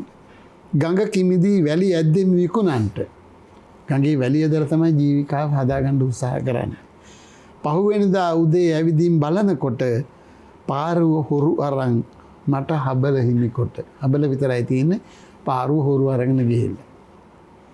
වී වපුරන්න ගියාම සිද්ධ වෙන දේ වැලි ගොඩ දාන්න ගියාම සිද්ධ වෙන්නේ. ඊට පස්සේ කියනවා ගල් ඇන්දක් බදු ගත්තේ මේ කඩන්නට. කළු ගල් බදු අරගෙන මිනිසුන් එක ගල් පැලිවෙමි යස ළඟට. කරදාසියක් තැපෑලයාවයි අතට ගල් පොළ තහනම් කෙරුණයි පෙස්සමට. මිනිස්සු පෙස්සන් ගහලා ඒකත් නැති කරනවා. මේ හේතුහාමිට සිද්ධ වෙන අහේතුක කාරණා. ආයෙත් ඉතින් අවසානයේදී හිඟමනට නෑය වනු අපොයි කිව්වා ඇහෙන්නට. නෑය අනේ අපොයි කිව්වා ඇහෙන්නම දැන් හිඟමන වැටලා ඉන්නකොට. හිඟමනේම මා හිර කරවන ලෙසට නොනෑයෝ ඇවිත් රුපියල් දුනි පිනට. නොනෑයෝ කලේ මාව හිඟමනේම තියන්න හින්දා කාසි භාග ගෙනල්ලා දුන්නේ. කියන්නේ මේ අසරණ වෙච්ච මිනිහෙක්ගේ ජීවන වෘත්තාන්තයක් තමයි ඔහු විසින් මේ පද්‍ය නිර්මාණයෙන් එළි දක්වන්න උත්සාහ කළේ. මේකත් එක්කම මම තෝරගත්ත කවිය ගීතය තමයි වජිර සුනිල් ඉදිරිසිංහ ගායනා කරන වසන්ත කුමාර කොබෝක රචනා කරපු සියාතුවේ මාමිතුරේ කියන ගීතය. මේ ගීතය තෝරගන්න හේතුව මේ හේතුහාමිගේ අහේතුව. හේතුහාමි එහෙම අහේතුවම ප්‍රස්තුත කරගෙන ජීවත් විය යුතුද? ඔහු නැගී සිටිය යුතු නැද්ද මේ අසාධාරණට විරුද්ධව? සියාතුවේ අන්න එවැනි චරිතයක්. සියාතුවේ කියන්නේ වක්කඩ කඩපුවාම වක්කඩ බැඳින්න ඕනේ ශක්තිමත්ව. එහෙම කලේ නැත්තම් අපට ජය ගන්න බෑ කියන ඒකේ කවියෙක් හැටියට මම හිතන්නේ වසන්ත කුමාර කොබෝක ඉතාම ඉදිරියෙන් ඉන්න. ඔහු මේ ගලාගෙන යන විදිහට ආණ්ඩ දෙන්නේ නැතුව උඩුගම් බලා යන්න පුළුවන් ක්‍රමවේදයක් සකස් කිරීම වෙනුවෙන් පෙනී හිටිච්ච ගීත රචකයෙක් හැටියට මම දකින නිසා මම තාම කැමති ඒ ගීතයට රෝහණ වීරසිංහ සංගීතවත් කරපු සුනිල් දිරිසිංහ ගායනා කරන කොබවක ලියපු සියාතුවේ ගීය මේ ගීතයත් එක්ක එකට සම්බන්ධ කරගන්නවා නම් මම කැමතියි. හොඳයි. ඇත්තටම මේ නන්දන වීරසිංහ කවියා ගින්ගඟේ විලාපය ලියනකොට ඔහුට මේ අර ගඟ ජල ගැලීම් රක්ෂණ ව්‍යාපාරයේ ඔහු වැඩ පරිපාලක විදිහට කටයුතු කරපු අත්දැකීමත් බොහෝ වෙලාවට උදව් වෙන්නේ නැති මේ ඒ අත්දැකීම් තමයි ගොඩක් වෙලාවට දැන් සියාතුවේ ගීතය ලියනකොට වසන්ත කුමාර කොබෝකයන් ඒ අත්දැකීම් උදව් කරගන්නවා. ඒතර වන්නි වනපතේ ඔබ ලියනකොට ඔබ ඒ අත්දැකීම් උදව් කරගන්නවා. මේ අත්දැකීම් තමයි විෂයික කාරණාව බවට පත්වන්නේ ගී සහ කවි නිමිති හදන්න. ඉතින් ඊටම හැඟුම්බර පස්වෙනි කවියට පස්වෙනි ගීතය අපි අහනවා හර්ෂණ දිසානායකගේ හඬින්. විශාරද හර්ෂණ දිසානායකගේ හඬින්.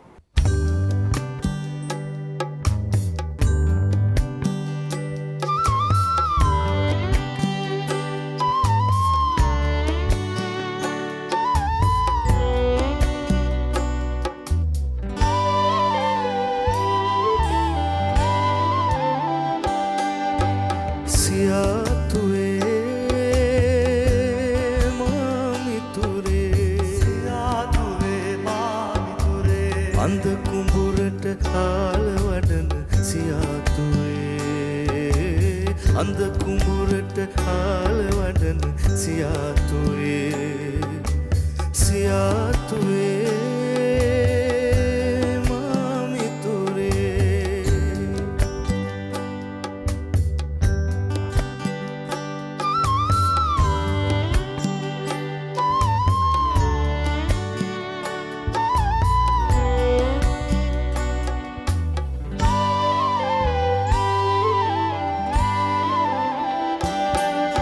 සැදුවා බැලපත සත්තයි නුඹේ අතින්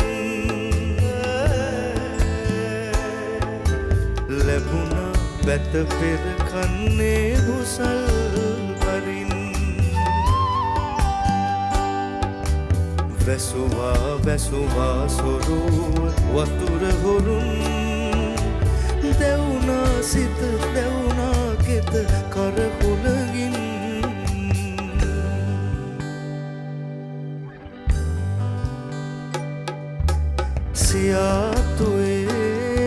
සියාතුවේ මාමිතුරේ අන්ද කුඹුරට කාල වඩන සියාතුවේ අන්ද කුඹුරට කාල වඩන සියාතුවේ සියාතුවේ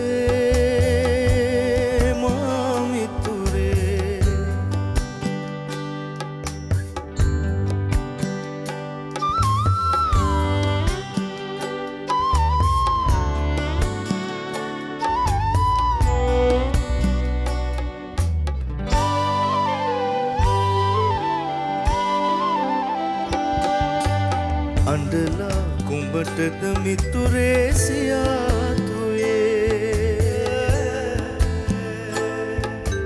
හැමදා මුවරැළ වාගේ සිටිනු නොහේ ඇරලා එමු මහසොරුව මෙදා වැවේ ගලනාදිය අපි හැමටයි සියාතුවේ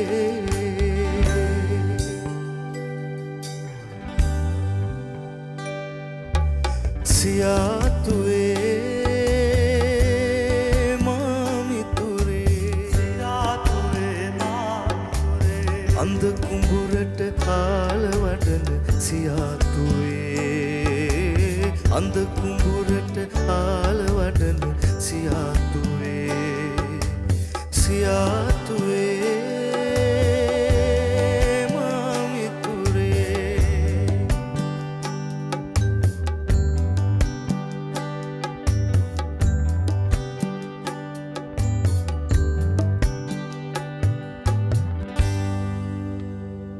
වින්දනයෙන් තොර කවිය මීයෙන් තොර මීවිතක් වගේ කියලා කියමනක් තියෙනවා. වචන ලස්සන වුණාට හද සසල නොවන තැන කවියාගේ අරමුණ සාර්ථක වන්නේ නැහැ. ඉතින් ඒ නිසා මේ හද සසලවන කවිගාව නිසංගයෙන්ම අපිට නතර වන්නට හිතෙනවා.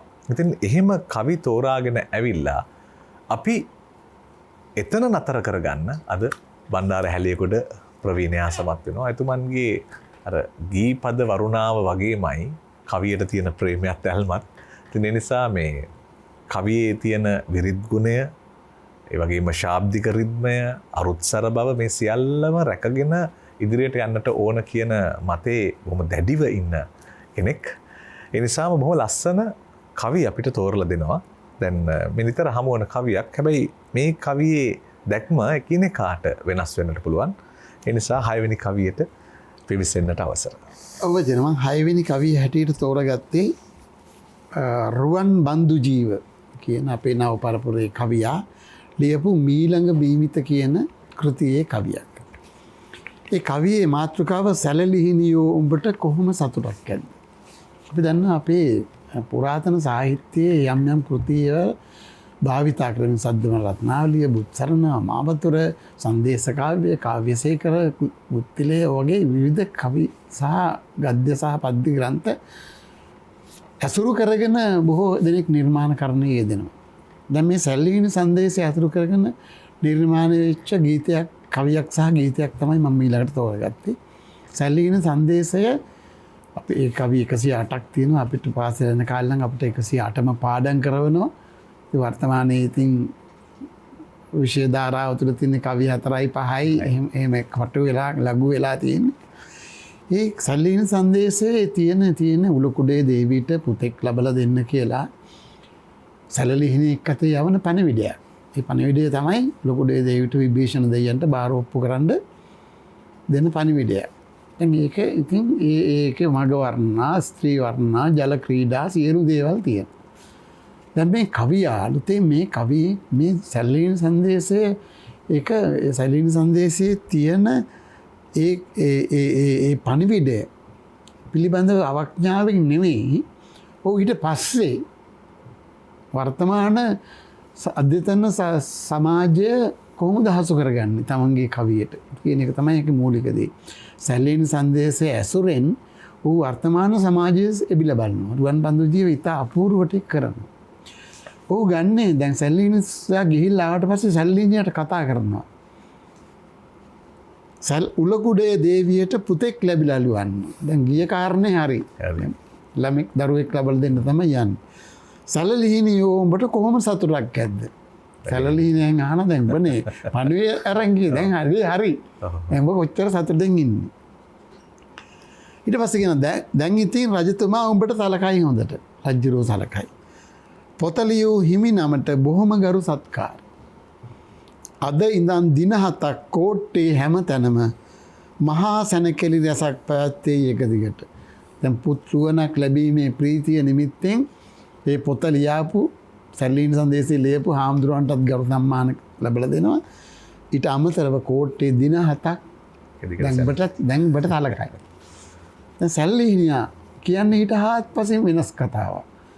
සැලලිහිණියා කියනවා කවි පොතේ ඇති තරම් සොඳුරු නැතේ ඒ ගමන. කවි පොතේ තියෙනවා ජල ක්‍රීඩා, පුර වර්ණා, ස්ත්‍රී වර්ණා සියලු දේවල් එක්ක ඒ సౌందර්යයත් එක්ක තියෙන්නේ. ඒ ගමන ගියේ කෙනාට එකක්වත් නැහැ. ඉතින් එයා කියන එච්චර සොඳුරු නැහැ ඒ ගමන. කන්න නැහැ, බොන්න නැහැ, නිදා ගන්න තැන, නිදියන්න තැනක් නැහැ. මං ගියාට මට ඉන්න තැනක් නැහැ, කන්න දෙයක් නැහැ, නිදා ගන්න තැනක් නැහැ. ඔය කියන කිසි දෙයක් මම මගදී දැක්කේ නැහැ. ඒ පුර වර්ණා, ජල ක්‍රීඩා, ස්ත්‍රී වර්ණා මුකුත් මම දැක්කේ නැහැ. රාජකාරී නිසා ඉටු නොකර බැරි කමට පණිවිඩය දුන්න මම විභීෂණ දෙවියන්ට. මං ගියේ පණිවිඩය දෙන්න. මට ඔබ බලන්න වෙලාවක් නැහැ. මං ගිහිල්ලා පණිවිඩය දීලා ආවා. මේ අසහපම් මිතුර මා ගෙදර නැති අතර මං ගෙදර නැති වෙලාවේ පණිවිඩය දෙන්න ගිය වෙලාවේ ගැරන්ඩි පතේ කැවිත් වනසලා මගේ ගෙදර. ගැරන්ඩි එක්ක ඇවිල්ලා කූඩුවට. පොඩි දුවගේ පියාපත් බිම තිබුණි හැම තැනම ඒ දුකට ලය පැලී මිය ගිහින් මගේ සොඳුර. රජුරුවන්ට පණිවිඩය ඔප්පු කරලා එනකොට රජුරුවන්ගේ පණිවිඩය ඔප්පු කරලා එනකොට විභීෂණ දෙවියන්ට මෙන්න සිද්ධ වෙලා තියෙන දේ. ගේ විනාශ වෙලා දරුවා මැරිලා බිරිඳත් ඒ දුකට මැරිලා. උලකුඩේ දේවියත් රජතුමත් හිමි නමත් මේකට සම්බන්ධ වෙච්ච 3 දෙනා. ශෝක පණිවිඩ 3ක් ඒවා තිබුණා මිසක. ශෝක පණිවිඩ 3ක් ඒවා තිබුණා. මගේ හිත හැදෙන්නට පුංචියට හරි යමක් කියා යන්නට කියා ආවේ නෑ මලගෙදර. මේක තමයි වර්තමානයේ සමාජ ඛේදවාචකය. අපේ කලාකරුවෝ අපේ සමාජයේ ක්‍රියාකාරීන් එහෙම නැත්නම් වෙන විවිධ තලවල ඉන්න අය රජයේ සේවකයෝ මුහුණ දෙන අත්දැකීම තමයි මේ සැලීනේ උපයෝගී කරගෙන රුවන් බන්දු ජීව හරි අපූර්වට අපට නිරාවරණය කරන්නේ. ඒ නිසා මම මේ සැලීන සංදේශය ඒ තුලින් මතුවෙච්ච කවියක් හැටියට මම ඒ කවිය අගය කරනවා. ඒ වගේම තමයි යමුනා මාලිනී ලියාපු නොම වේ පැරණි යලි වේ රමණී. ඒ කියන්නේ ගේහසිත ප්‍රේමය තුල තියෙන කුටුම්බය තුල තියෙන ආදරයේ ගෞරවයේ ඒ සැලීන සංදේශය භාවිතා කරමින් තමයි ඇයත් ඒ රචනා කළා තියෙන්නේ. ඒ ගීතේ කවියේ මම තෝරගත්තේ ඒ නිසා.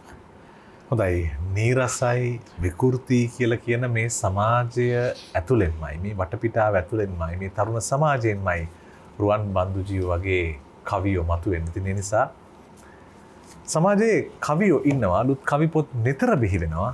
ඒ කවියන්ට ලෝභ නැතුව දෑත් දිගු කරන්නයි ඕන.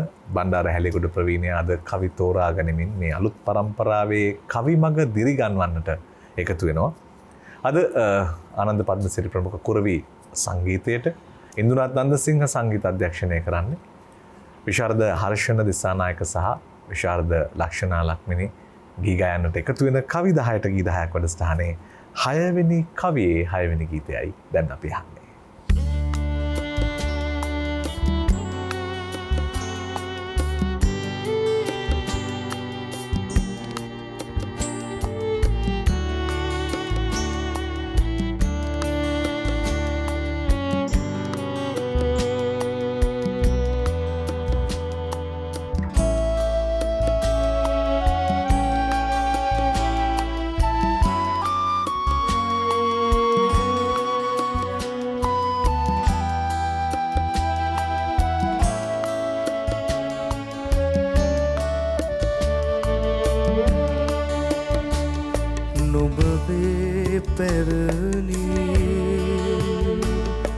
යලිවේ රමණී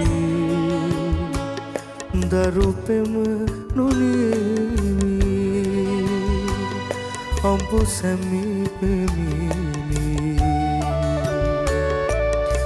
නොව පැරණිය වන රමණීය විටින් විට වේ රමණීය නොව පැරණිය විටින් විට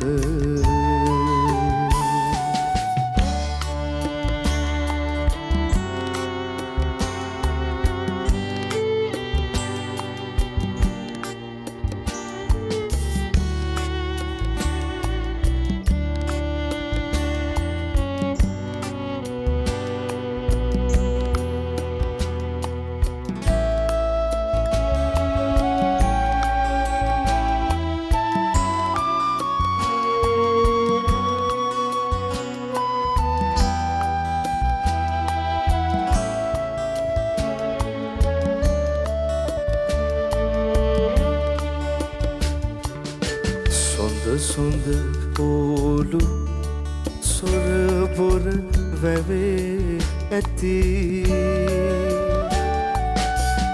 ඒවා නෙලන්නට සොඳ සොඳ ළමෝ යති කලු කරලා රස කරලා උයා ඇති ඔලුවකට පද අපේ පොඩි එවුන් නැති නොමවේ පැරණි යලිවේ රමණී දරුපෙම නොනිමි අඹු සැමිපෙමිනි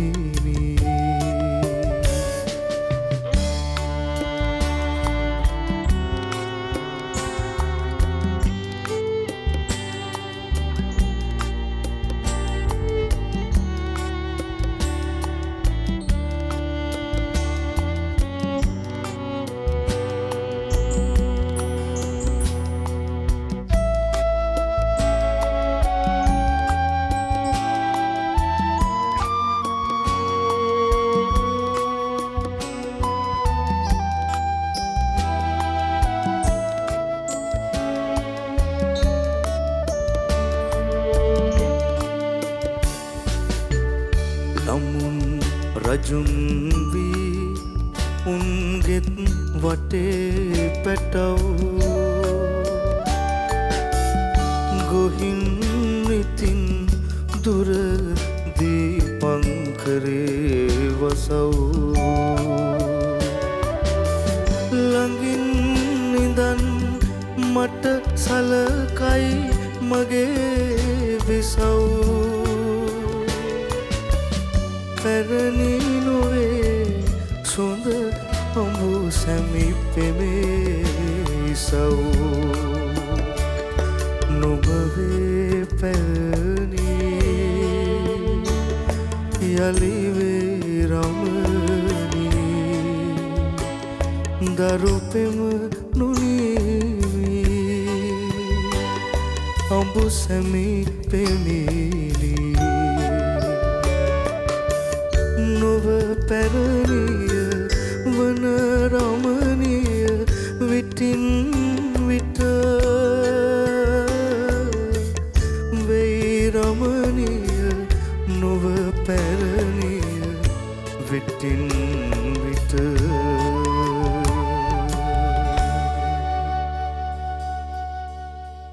රිදුණු තැන් කොතනද කෙනෙක්ට එතැන කවි ඇති බව අපිට පසක් කරන කිවිඳයක් අපට මෑත කාලීන කවි මගේදී හමු වෙනවා. අතරම ඇයව මේ මිතුරු මිතුරියන් හඳුන්වන්නේ කවි කෝච්චිය කියලාලු. ඒ තරමට ඇය කවියට ආදරේ කවියත් එක්ක ජීවත් වෙනවා. ඉතින් හත්වෙනි කවිය විදියට බණ්ඩාර හැලිකොට ප්‍රවීණයා තෝරන්නේ ඇගේ කවියක්. ඔව් ඇය මනෝරි කෞෂි දිසානායක. ඇගේ රිදුණු තැන එතැන කෘතියේන පේරුදානයට අතගසාපන් කියන කවිය තමයි මම ඊළඟට තෝරගත්තේ. ඒ කවිය තෝරගන්න විශේෂ හේතුවක් තියෙනවා. එකක් තමයි ඒක අපේ සංස්කෘතියත් එක්ක බැඳුණු බැඳීම. මොකද අපේ සංස්කෘතිය තුළ මේ පවුල කියන එක අතර ඇති වී තිබෙන ඒ ගෞරවනීය තත්ත්වය මම හිතන්නේ සමාජ ලෝකේ හුඟක් රටවල දකින්නේ නැහැ. කියන්නේ අපි දන්නවනේ අපේ අම්මලා තාත්තා පවුල් වල අඩදබර විරසක මතභේද මතවාද නැතුව නෙවෙයි. නමුත් ඒවා දරාගෙන කාගෙන ඉවසගෙන ඉන්න පුළුවන් ශක්තියක් අපේ සංස්කෘතිය විසින් බෞද්ධ ආගමික පරිසරයත් එක්ක අපට උරු කරලා තියෙනවා. අපි තුළ සංයමයක් ඇති කරලා තියෙනවා. දන්නවා අපි තරහා ගියාම කේන්ති ගියාම කියනවානේ ළමයි නැත්තම් මම දන්නවා කරන දේ කියලා. ඒ ළමයි නැතත් කරන්නේ ඕකම තමයි. මේ රටේ ලෝකෙ මිනිස්සු ඉනස්සන්න බැරි හින්දා මම මේ ඉන්නවා කිව්වට hina වුණත් නැතත් ඕකම තමයි කරගෙන යන්නේ. ඒක හොඳම දේ තමයි අපේ රටේ තියෙන විශේෂත්වය තමයි ඇතැම් වෙලාවට වයසක ජෝඩුවක එක්කෙනෙක් මිය ගියාම අනිත් එක්කෙනා ජීවත් වෙන්නේ තාම කෙටි කාලයක්. කලාතුරකින් තමයි වැඩි කාලයක් ජීවත් වෙන්නේ ස්වාමියා හෝ බිරිඳවලාට පස්සේ. ඒ තරම් බැඳීමක් මේ දෙපාර්ශ්වය අතර තියෙනවා. ඒක මම දන්නේ නැහැ මොකක්ද කියලා. ඒක අපේ සංස්කෘතියේම අනන්‍ය වූ ආවේනික දෙයක්. මේ ප්‍රේමය කියන සංකල්පය මේ තරුණ අය අතර ඇතිවීමක් විතරක් නෙවෙයි මේක ගලාගෙන යනකොට ඒ දැවැන්ත ප්‍රවාහයක් හැටියට ජීවිතයේ අවසානයේ දක්වාම කියන අපිට බුද්ධ ආගමෙන් කියන්නේ සංසාරගත සංසාර පුරුද්දට ඇතිවෙච්ච එකක් කියලා අපි එහෙම ලඝු කරන්නේ ඒක තනක මේක මේ ඈත භාවයේ ඉඳලා එන හැඟීමක් කියලා අපිට ඒක ඇති කරලා තියෙනවා. ඒ හැඟීම මම මේ විමසන්න හැදුවේ ඉස්සෙල්ල මේ පුරාණ සාහිත්‍යය එහෙම නැත්නම් අපේ සම්ප්‍රදාය අධ්‍යයනය කවියෙකුට කිවිඳියකට කොයිතරම් වැදගත්ද කියලා කියන්න හොඳ වෙලාවක් මේක. ඔබතුමා මතු කරපු කාරණාවක් එක්කමයි මා ඒ විමසන්නේ. මේ කියන්නේ මේ පැරණි සංස්කෘතික සමාජය අපේ ජන ජීවිතය ජීවන රටාවේ තියෙන උතුම් හරපද්ධතීන් අධ්‍යයනය කරමින් කවිතාවට පිවිසෙන අයට වැඩි වාසියක් හම්බ වෙනවා. මම හිතන්නේ මේ කවිය දිහා බලලම අපිට ඒ සඳහා පාඩමක් කියලා දෙන්නට පුළුවන්. ඔව් පැහැදිලිව. දැන් මේකේ තියෙන්නේ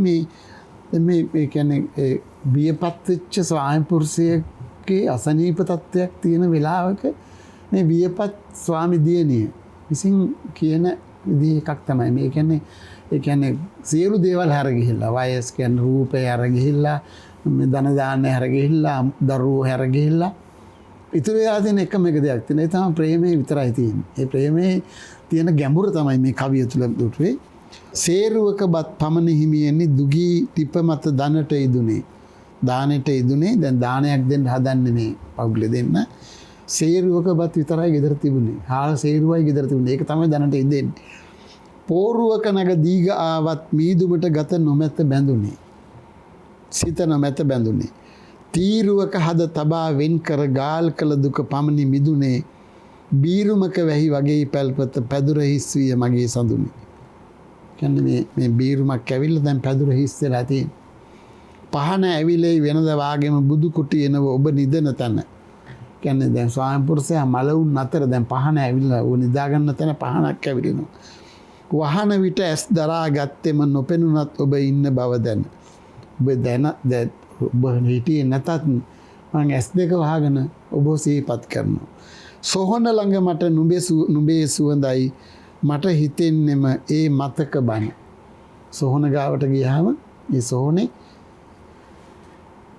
ස්වාමියා පිළිබඳ මතක බණ තමයි ඇහෙන්නේ. අහන හැමතෙම මං කියන්නේ පිනක් නොබ මහ පින් කඳක් ගැන. පිනක් ගැන මං කතා කරන්නේ පින් කඳක්. තමුන්ගේ ස්වාමි පුරුෂයා ගැන ඒ තියෙන අසීමිත ප්‍රේමය.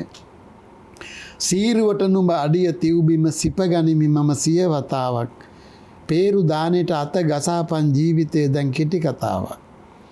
පීරුවට මේ සසර කෙලවර හමු නොවෙයි එයි ලතාවක්. හීරුමක් ඇත දිවිය මුල මැද අගත් දැති නැති හිස් පනාවක්. මේ කිවිදියගේ විශේෂත්වය තමයි වජිර මේ කියන කාරණේ ඇතුළේ තියෙන සන්දර්භය පමණක් නෙවෙයි. ඒ තෝරාගත්ත වචන දැන් මෙතන සේරුවක බත් පෝරුවක නැග ස්තීරුවක හද බීරුමක් වෙයි. ඒ අනුප්‍රාසය රැකගන්න පුළුවන් සමත් භාෂා පරිඥානයක් ඒ කිවිදිය තුළ තිබෙනවා. ඒක හරි වන්වද අපේ ජන සාහිත්‍යයේ බොහෝ ඒවා මේ එළියට එළි සමය ආරක්ෂා කරමින් තමයි කවි නිර්මාණය කරලා තියෙන්නේ. මේ කිවිඳේ හැම තැනම ඒක දැන් අවසානයේ සීරුවට අඩිය තියතිය පීරු දාහෙන්ට අත ගසාපන් පීරුවට මේ සසර කෙලවර හීරුමක් ඇත. එවැනි වදන් යොදන්න ඇතුළත් විශේෂයෙන් මේ පේරු දානේ වගේ වචන ඉතා වටගත නිසා මං හිතන්නේ මේ පේරු දානෙට අත ගසාපන් කියන තමුන් ළඟ නැති ස්වාමියා ඉන්නවා කියලා හිතාගෙන ඒ අසීමිත ප්‍රේමයෙන් යුතුව බිරිඳක් කරන ආයාචනයක් හැටියට තමයි මේ කවියත් එක්කම සම්මත කරගත්තේ මා මෑතවිගේ ලියූ ගීයක්. මා ලියූ ගීයත් මේකට සම්බන්ධම ගීයක්. කියන්නේ මේ බිරිඳ මියගිය සැමියෙක්ගේ සිත තුළ ඇති වෙන හැඟීම. කියන්නේ දිනෝ 1000ක් ඉස්සර හිටියත් බිරිඳ ගියාට පස්සේ සැමියා තනි වෙනවා කියන හැඟීම. මේ කිරුල්ල බර වැඩි දේවි කියලා ඒ මලාට පස්සෙත් ඇති වෙන හැඟීම. නිසා මේ ප්‍රේමය අපේ ප්‍රේමය සර්වකාලීන ප්‍රේමයක් තියෙන අපේ හදවත් තුළ කවුරු කොහොම කොතන කිව්වත් දැන් වර්තමානයේ කියනවනේ එකට ජීවත් වෙන්න බැරි නම් දික්ක සාදුනාම ඉවරයි. ඒවා සරල දේවල්. නමුත් ඒ අපේ හැඟීම් ධාරා එක්ක අපි අවුරුදු 2600කට අධික කාලයක් බෞද්ධ සංස්කෘතිය විසින් හික්මවනු ලැබූ ජනතාවක්. ඒ හික්මීම අපි තුළ තියෙනවා. ඒ හික්මීමත් එක්ක තමයි මේ සංසාරගත ප්‍රේමය, ගේහසිත ප්‍රේමය ඉදිරියට ගලාගෙන යන්නේ.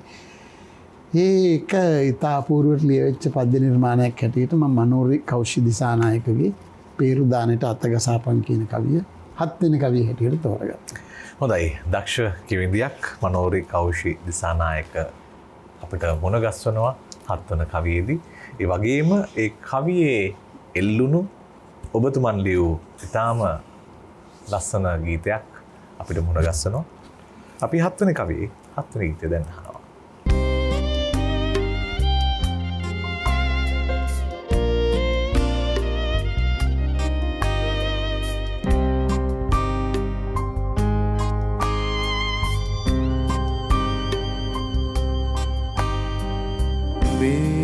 කිරුල බර වැඩි දේවී ගිනිගැනි ලයරිදුම් දේවී ඔබම පැළඳු සිරස ප්‍රේමයේ මිනි කිරුල තවම මා ඉස්සරඳයි දේවී එයම වට බර වැඩි දේවී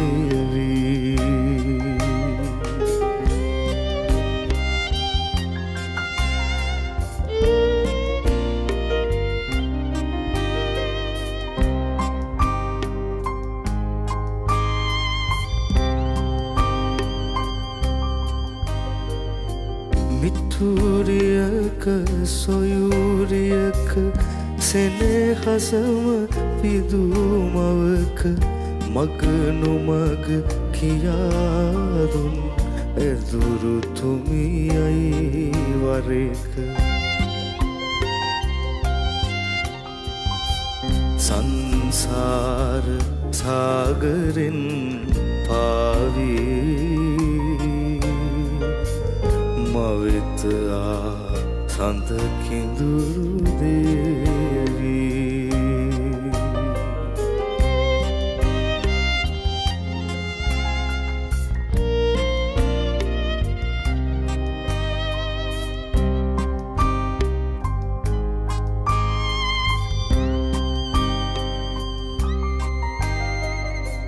රැයම නොනිදා රැඳී මගේ නෙතු මත හිඳී මතක ගිලිහෙනු නොදී ඔබ මසිත පිරිවදී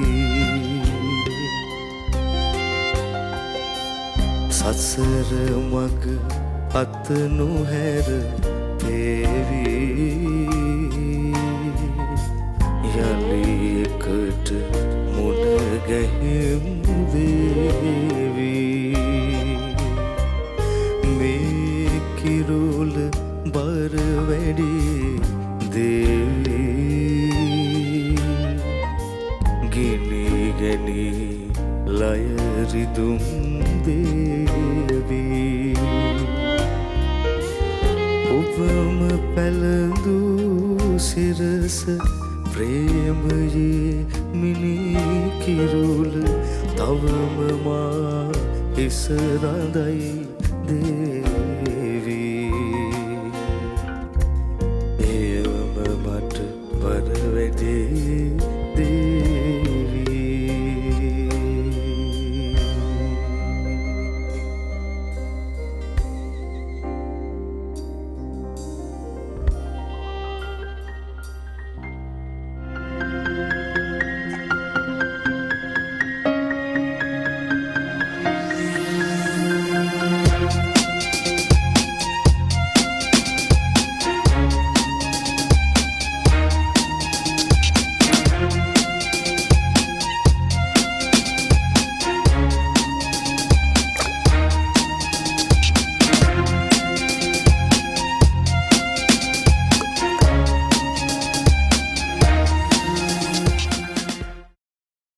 කවියක් ලියන කවියා එය නිම කරන්නේ වරින් වර කපලා කොටලා ඉරිගහලා වෙනස් කරලා පදමාරු කරලා ඒ හැමදේම කරලා. නමුත් කවිය රස විඳින්නාට ඒ හැඟුම් දැනෙන්නේ නැහැ. ඒ කවියගේ වෙහෙස දැනෙන්නේ නැහැ.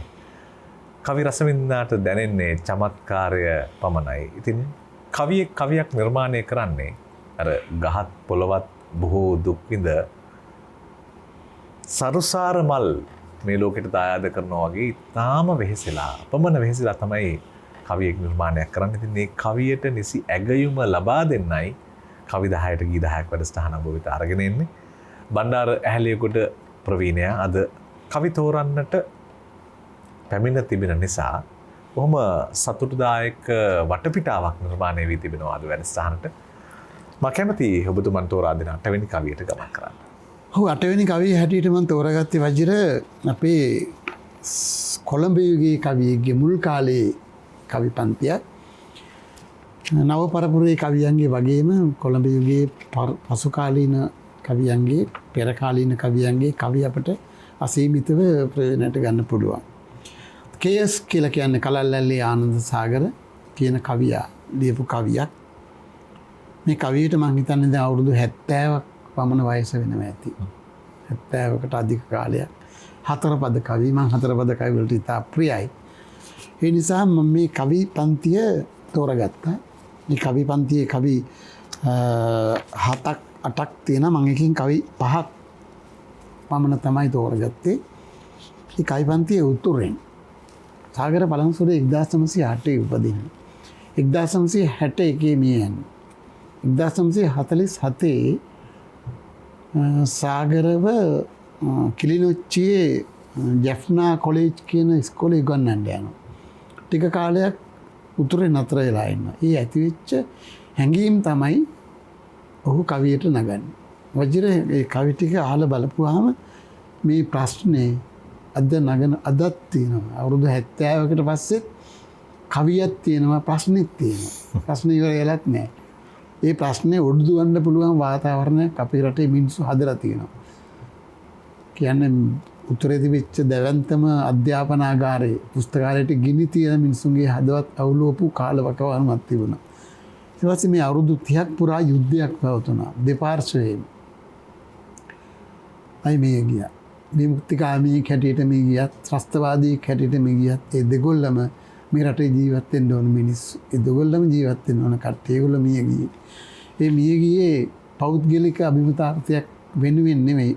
එක එක්කෙනා විශ්වාස කරන විශ්වාසවලට උර දීලා තමයි මිය ගියේ. පෞද්ගලික හේතුන් මත නෙමෙයි. තමුන්ගේ ගොඩ හදාගන්න නෙමෙයි. හරි හෝ වැරදි හෝ වේවා ඔවුන්ගේ අරමුණු සාක්ෂාත් කරගන්න ගිහින් තමයි මේ ජීවිත විනාශ වුනේ. ඒ විනාශ වෙන්න ඉස්සර වෙලා මිනිස්සු තුල මේ 1947 වගේ කාල වකවානුවක කොහොම තියෙන්න ඇද්ද කියලා පරිසරය අපි මේ කවි ටිකෙන් අහලා බලමු.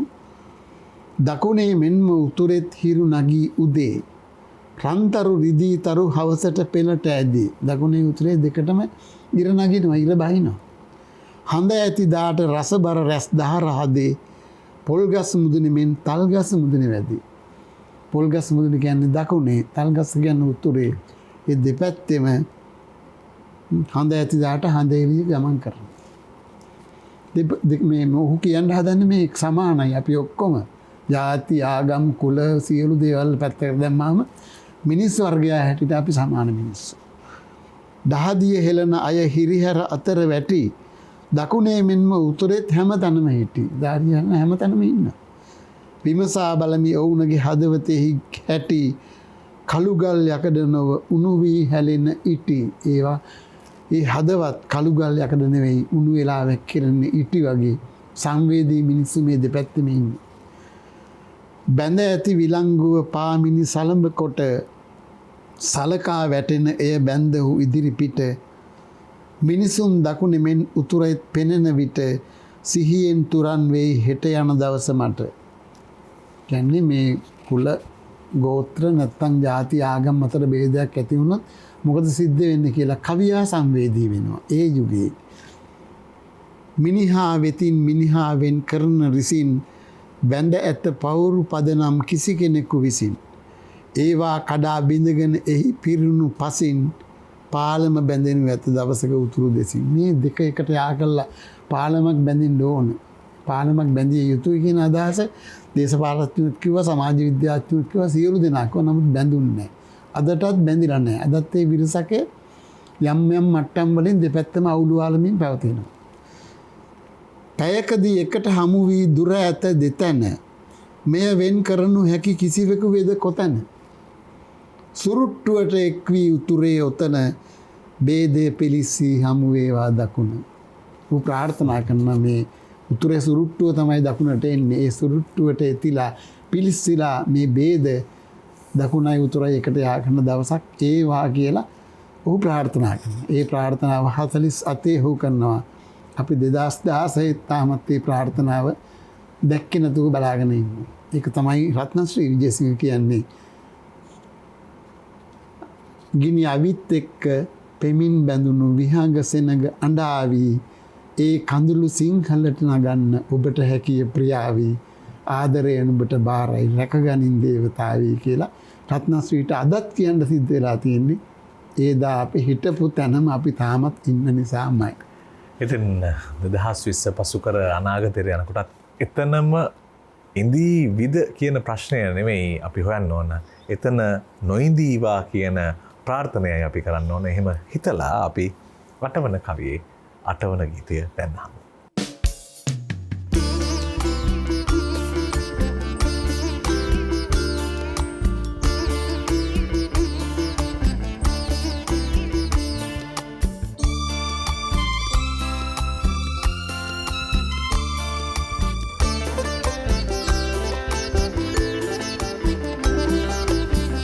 සිංහල සින්දු කියන නළලේ තිලක තියෙන කිරිල්ලි තුටින් හදවතක් අරගෙන ගිනිගත් තල්ලරඹට ආවාදෝයි ගිල්ලි. සිංහල සින්දු කියන නළලේ තිලක තියෙන කිරිල්ලි තුටින් හදවතක් අරගෙන ගිනිගත් තල්ලරඹට ආවාදෝයි ගිල්ලි.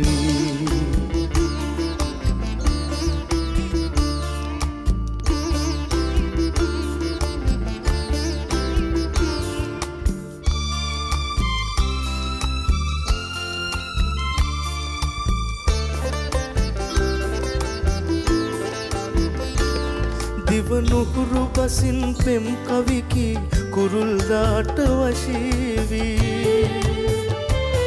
ගිනි මලින් තැනූ මල් පොකුරක් අතට ගත්ත මනාලී මధు සමේ මధుර කටු අතරේ පිපි වැනුන සුරූපී සිංහල සින්දු කියන නළලේ තිලක තියෙන කිරිල්ලි තුටින් හදවතක් අරගෙන ගිනිගත් තල්ලරඹට ආවාදෝයි ගිල්ලි.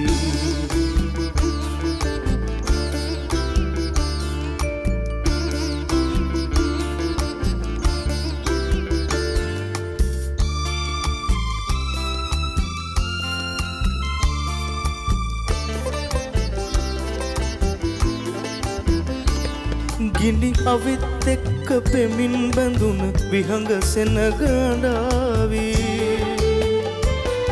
ඒ කඳුළු සිංහලට නගන්න නුඹට හැකිය ප්‍රියාවී ආදරය නුඹට බාරයි රැකගනින් දේවතාවී සිංහල සින්දු කියන නළලේ තිලක තියෙන කිරිල්ලි තුටින් හදවතක් අරගෙන ගිනිගත් තල්ලරඹට ආවාදෝයි ගිල්ලි. සිංහල සින්දු කියන නළලේ තිලක තියෙන කිරිල්ලි තුටින් හදවතක් අරගෙන ගිනිගත් තල්ලරඹට ආවාදෝයි ගිල්ලි. කවිය කොහොමත් අඳින්නේ හරිම ලස්සන වචන චිත්‍ර වාග් චිත්‍ර මේ වචන වලින් අඳින සිතුවම දිහා බලාගෙන අපි අපිට ආවේනික සිතුවමක් ඒ තුල හදා ගන්නවා. අපේ හද කැන්වසේ මත සිතුවම් කරන කවීන් දුලබ කවිතා ගුණයෙන් යුක්තයි. ඒ නිසා ඔවුන්ගේ කවි ශක්තිය අපිට ජීවිතයට වඩාත් අරුත්සර වූ බලාපොරොත්තු ලබා දෙනවා. ඉතින් එවන් කවියන් ඔබට මට මුණ ගැහෙන තැන තමයි කවි 10ට ගී 10ක් වැඩසටහන. බණ්ඩාර ඇහැලේගොඩ ප්‍රවීණයාද කවි තෝරමින් අපිට එවන් කවියන් හොයා දෙන ගමනේ තවත් සුදීප්ත කවියෙක් මුණ ගස්වනවා 9 වෙනි කවියේදී. ඔබජන මං ඊළඟට තෝරගත්තේ අපේ තාම ඔය සුදීප්ත කියන වචනෙම පරිසමාප්තාර්ථයෙන්ම ගන්න පුළුවන් කවියෙක්. ඔහු කවි ලියනවා පමණක් නෙවෙයි නව කවි පරපුරකට නොමසුරුව අතහිත දෙන කවියෙක්. මහින්ද ප්‍රසාද් මස්සිඹුල. මම හිතන්නේ ඔහු තරම් මේ කවිය ඉදිරියට අරගෙන යන්න මෑත භාගයේ වෙහෙස වෙච්ච කිසිම කෙනෙක් නැහැ කියලා තාම ඔහුට කරන ගෞරවයක් හැටියට සඳහන් කළ යුතුයි. විශේෂයෙන්ම මේ කවි ප්‍රකාශනය තුල අතරමං වෙච්ච තරුණ කවියන්ට ලෝභ නැතුව අත දීලා ඔවුන්ව ඉදිරියට අරගෙන ඇවිල්ලා ඔවුන්ට මාධ්‍ය අවකාශය පවතින කරන පුදුම කවියෙක්. මට මතකයි අපේ කවි පොත මගේ 1985 කවි පොතක් කරන්න මම නොගිය ප්‍රකාශකයෙක් ළඟට නෑ. වර්තමානයේ මේ මෑතක් වනතුරුම කවි පොතක් ලියාගෙන ගියාම ප්‍රකාශකයෝ බලන්නේ ලාදුරු රෝගියෙක් දිහා බලනවා. කවි පොත් වැඩන්නේ නැහැ, විකිනෙන්නේ නැහැ, කියවන්නේ නැහැ. ඔය වගේ දහසක් ආඩපාලි.